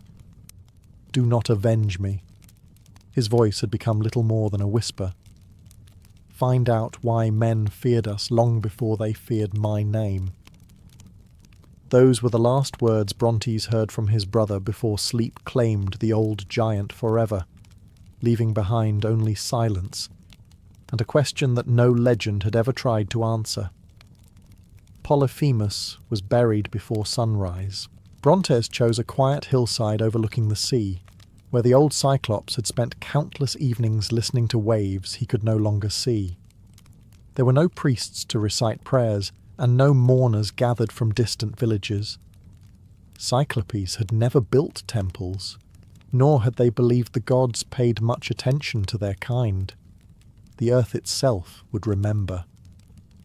Brontes rolled an enormous boulder over the grave, not as a monument, but as protection against curious sailors. His brother had spent enough of his life as a legend. He deserved to rest as a shepherd.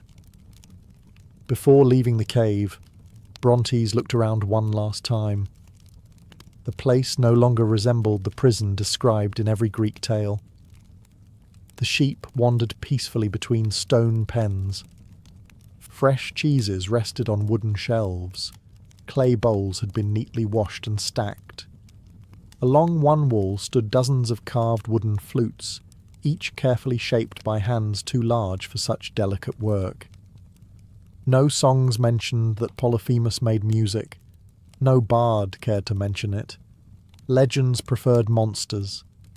Brontes gathered only 3 things before departing: his brother's shepherd's staff, a heavy wool cloak woven from black sheep's fleece, and the small wooden flute resting beside the stone bed. The cave disappeared behind him as he descended toward the shore. For the first time in his life, he left his own island not to find pasture or shelter, but answers. The crossing to mainland Greece took several nights.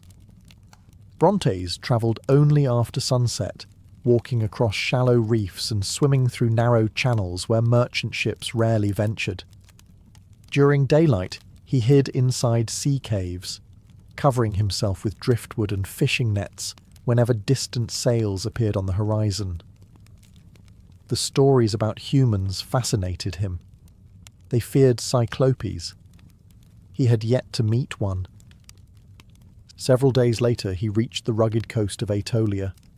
Before stepping inland, Brontes wrapped himself completely in the enormous black cloak. Its hood hid his single eye beneath deep folds of cloth, while the long fabric concealed most of his towering frame. From a distance, especially in poor light, he looked less like a giant and more like an unusually tall traveller leaning upon a staff. It was enough, at least from far away. He avoided roads whenever possible, choosing forests and mountain paths where only shepherds wandered. Even so, evidence of human life surrounded him. Fields stretched across hillsides. Smoke rose from distant villages. Children's laughter drifted through olive groves. The world seemed far busier than the lonely islands Cyclopes called home. Late one afternoon, Brontes heard shouting. He quietly climbed a rocky ridge overlooking a narrow road. Below, 3 armed men surrounded an elderly farmer beside an overturned cart. Apples had spilled across the dirt, and one of the robbers was kicking them aside while another demanded the old man's purse. The farmer could barely stand. His hands shook as he offered the small leather pouch hanging from his belt. Brontes watched silently. He remembered what Polyphemus had said. Find out why men feared us. If humans were so different from Cyclopes, why were they threatening one of their own? The robbers laughed as they pushed the old man to the ground. Brontes tightened his grip on the shepherd's staff. For the first time since leaving the island, he wondered whether monsters always looked the way legends claimed they did. Brontes remained hidden among the pines. The 3 robbers laughed as they emptied the old farmer's purse.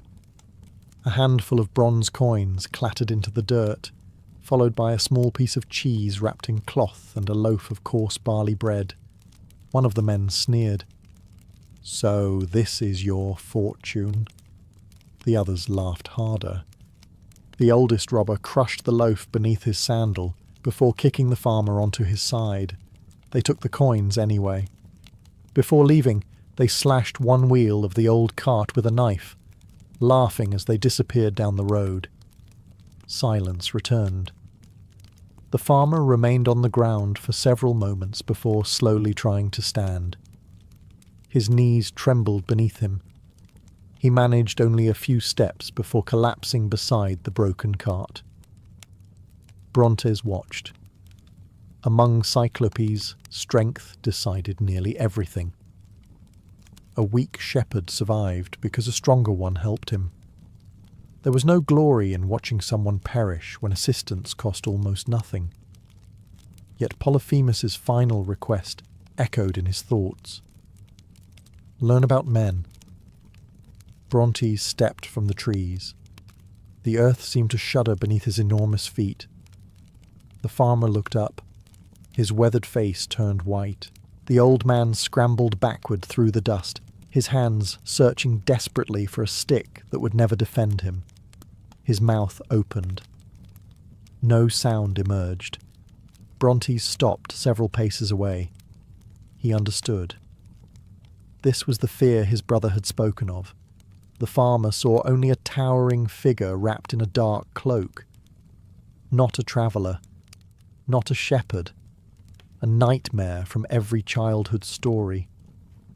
Brontes slowly lowered his staff onto the ground. Then, without speaking, he walked toward the overturned cart. The heavy oak wagon would have taken 4 men to lift. Brontes raised it with one hand. The broken wheel dangled uselessly from its axle. He examined it carefully before pulling a young ash tree from the roadside as easily as another man might snap a reed. Sitting upon a large stone, he carved a new axle with surprising patience, using only a bronze knife, scarcely larger than a human sword. The farmer watched in stunned silence. Within minutes the cart stood upright once again. Brontes gathered the scattered apples one by one, carefully wiping dirt from each before placing them back into their baskets. He even recovered the crushed loaf of bread, brushing away loose dust, although he knew it could never truly be cleaned. Only then did he return to his staff. He still had not spoken. The farmer stared at the repaired cart, then at the silent giant. Fear remained in his eyes, but something else had appeared beside it. Confusion. Brontes turned to leave. Behind him came a hesitant voice. "Wait." The giant stopped. The old farmer slowly broke the uncrushed half of another loaf hidden beneath a blanket in the cart. His hand still shook as he held out the bread. It was a simple offering. The ancient law of hospitality. A stranger who helped deserved food. Brontes accepted the bread with astonishing care, holding the tiny loaf between fingers thick as branches. Neither smiled. Neither knew what to say. Yet in that quiet exchange, both realized something unexpected. The farmer had expected a monster and found kindness. Brontes had expected fearful hatred and found gratitude. As the giant disappeared back into the forest, the old man remained standing beside his cart. When he finally returned to his village that evening, no one believed the story he told, according to every legend in Greece. Cyclopes did not stop to help strangers. The farmer's bread lasted Brontes 2 days. He carried the small loaf inside a leather pouch tied beneath his cloak, breaking off tiny pieces whenever hunger came. To a Cyclops, it was hardly more than a mouthful, yet he refused to eat it quickly. It had been given freely. That made it valuable. As he continued south, the forest slowly gave way to vineyards, olive groves, and broad dirt roads crowded with travellers. Merchants pushed wagons loaded with pottery. Shepherds guided flocks towards summer pasture. Messengers hurried between cities carrying wax tablets sealed with royal crests. Human life seemed endless. Where one village ended, another began before sunset. Brontes remained well away from the roads. Even beneath his enormous cloak, hiding was becoming increasingly difficult. More than once, children pointed toward the unusually tall traveller, disappearing among the trees. A few curious shepherds followed him for short distances, before deciding they had already wandered farther from home than wisdom allowed. One evening, Brontes climbed a rocky hill overlooking a prosperous city, surrounded by thick stone walls. Smoke rose from hundreds of chimneys. The harbour below shimmered with merchant ships arriving from every corner of Greece. Music drifted upward from taverns beyond the gates. It was the largest human settlement he had ever seen. Curiosity overcame caution. After sunset, he approached. The streets outside the walls were nearly empty. Farmers were returning home with donkeys and carts, while a handful of merchants waited for the gates to open at dawn. Brontes kept his head lowered beneath the deep hood of his cloak and walked slowly, hoping the darkness would hide his size. For a few moments it worked. Then a little girl spotted him. She could not have been older than 6. Holding her mother's hand, she stared up at the towering stranger with wide eyes. Instead of screaming, she smiled. She waved. Brontes hesitated. Slowly, almost awkwardly, he lifted one enormous hand and waved back. The child giggled. Her mother turned to see what had caught her daughter's attention. The smile vanished instantly. She pulled the little girl behind her and shouted. Others turned. Someone pointed toward the impossible height of the cloaked traveller. A merchant cried that a giant had entered the road. Within seconds, panic spread through the crowd faster than fire through dry grass. People abandoned carts. Donkeys bolted. Children were snatched into waiting arms. The city guards rushed from the gate carrying spears and bronze shields, forming a trembling line across the entrance. Brontes did not move. The soldiers stared at him with the same terror he had seen in the old farmer's eyes. Only now there was no gratitude waiting behind it. Only fear. One officer demanded the stranger reveal himself. Brontes slowly lowered his hood. Moonlight fell across his broad face. His single eye reflected the torchlight. A gasp swept through the gathered crowd. "Cyclops!" The words spread like a plague. Stones flew before spears did. One struck Brontes across the shoulder. Another bounced harmlessly against his chest. A third, thrown by trembling hands, hit the wooden flute hanging from his belt and shattered it into splinters. Brontes looked down at the broken instrument. It had belonged to Polyphemus. His brother had carved it during the lonely years after losing his sight. For a long moment, the giant simply stared at the pieces lying in the dust. Then, without anger, without raising his staff, without taking a single step toward the frightened crowd, he turned around and quietly walked back into the darkness. Behind him, the city celebrated. The monster had fled. None of them realized that the only thing truly broken that night had not been the flute. It had been Brontes' growing hope that kindness alone could erase the weight of an old legend. Brontes left the city before dawn. The broken pieces of the wooden flute remained inside his pouch. He could not bring himself to throw them away. Every fragment reminded him of the quiet evenings his brother had spent carving melodies into wood after darkness had stolen his sight. Humans had never known that part of Polyphemus. They had known only the monster. The giant wandered east through the hills for several days without speaking to anyone. Whenever he heard voices upon the roads below, he changed direction. Whenever he saw smoke rising from a village, he chose another valley. Perhaps, he thought, the city had shown him the truth. One kind farmer could not outweigh an entire world raised on fear. One rainy evening, Brontes noticed the glow of a lonely fire beneath a rocky overhang. A single traveller sat beside it, wrapped in a worn blue cloak. Several scrolls lay stacked beside a leather satchel, protected carefully from the rain. The old man looked up as the enormous cloaked figure approached. Instead of reaching for a weapon, he simply moved his cooking pot away from the edge of the fire to make room. Brontes stopped. The old traveller smiled. There is enough warmth for two. The giant remained standing. The old man studied the impossible height of his guest. "You've been walking for days." Brontes slowly sat on the opposite side of the fire, keeping his hood lowered. The traveller stirred a pot of lentils while humming quietly to himself. He introduced himself as Demades, a wandering poet who earned meals by telling stories from one town to another. The name meant little to Brontes. The profession interested him. Stories. Those were what had brought him here. The old poet eventually noticed the broken wooden flute resting beside the giant's enormous hand.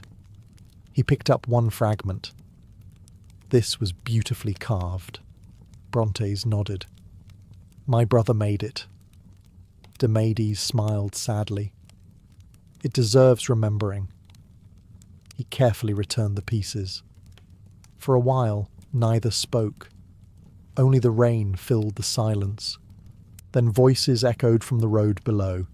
Several merchants had stopped their wagons to escape the storm. Laughing loudly, they asked the old poet to entertain them while they waited. Demades stood and gladly accepted. Brontes remained hidden in the darkness beneath his cloak. The poet began telling the tale of clever Odysseus escaping the Cyclops. The merchants laughed at every mention of the foolish giant. They cheered when the burning stake blinded him. One child clapped excitedly as the Cyclops stumbled through his cave in pain. Brontes listened without moving. When the story ended, the merchants thanked the poet with bread and wine before continuing their journey. The rain finally stopped. Demades returned quietly to the fire. He stared into the glowing embers for a long moment before speaking. "That is not exactly how I believe it happened." Brontes slowly raised his head. The poet continued watching the fire. "Audience members prefer simple villains." He sighed. "They do not pay well for complicated truths."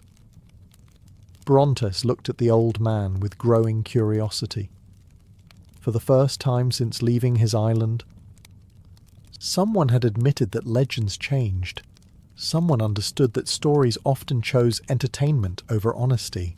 The giant reached into his pouch and placed one piece of the broken flute beside the fire. Demades examined its careful craftsmanship once more. Then his eyes widened. Very slowly, he looked from the flute to the enormous traveller, and finally to the single eye hidden beneath the edge of the hood. The poet had spent his life telling stories about Cyclopes. Now, for the first time, one of them was listening. The old poet did not run. He did not shout for help. He simply looked at Brontes for a long moment, as though comparing the giant before him with the countless versions he had carried in his memory. Finally, he smiled. "So," he said quietly, "the story has found me instead." Brontes remained silent.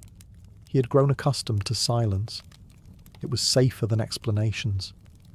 Demades placed another piece of wood onto the fire. "I've spent 40 years walking from city to city," he said.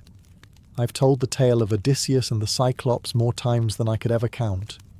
He poked at the flames with a stick. "And every city tells me to make the giant crueler."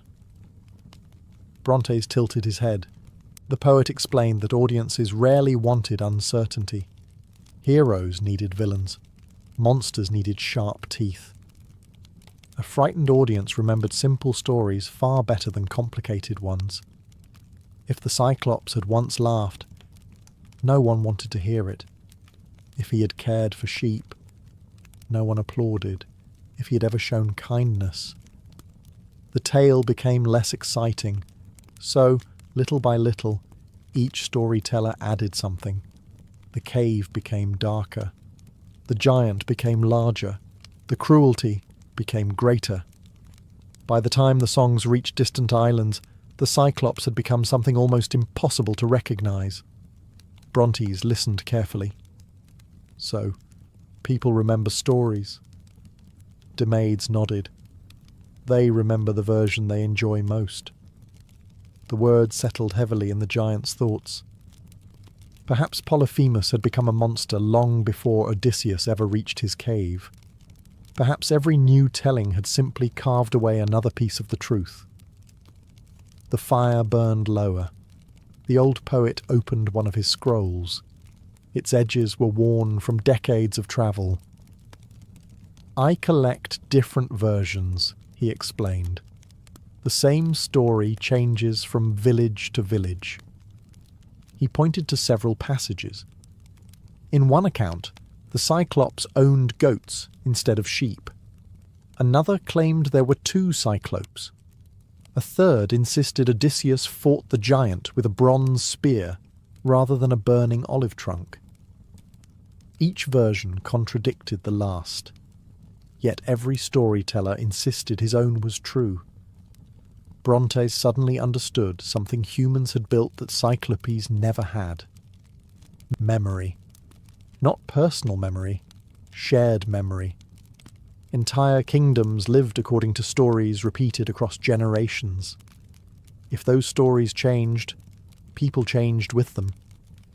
Demades carefully rolled the scroll closed. There is one version I have never been able to confirm. He looked directly at Brontes. It says, Odysseus regretted what happened. The giant's eye narrowed. No hero regrets defeating a monster. The poet shook his head. No. He stared into the dying fire. But an old man might. Those words lingered between them long after the flames had faded. At dawn, the two travellers continued together. The poet now walked with slower steps, forcing Brontes to shorten his enormous stride. Neither minded. Several days later they reached a fishing village on the western coast. An old fisherman welcomed them with fresh bread, olives and dried fish. While preparing the meal, the fisherman casually mentioned that the elderly king of Ithaca had recently been seen travelling alone along the nearby coast, visiting the places where his long journey had begun.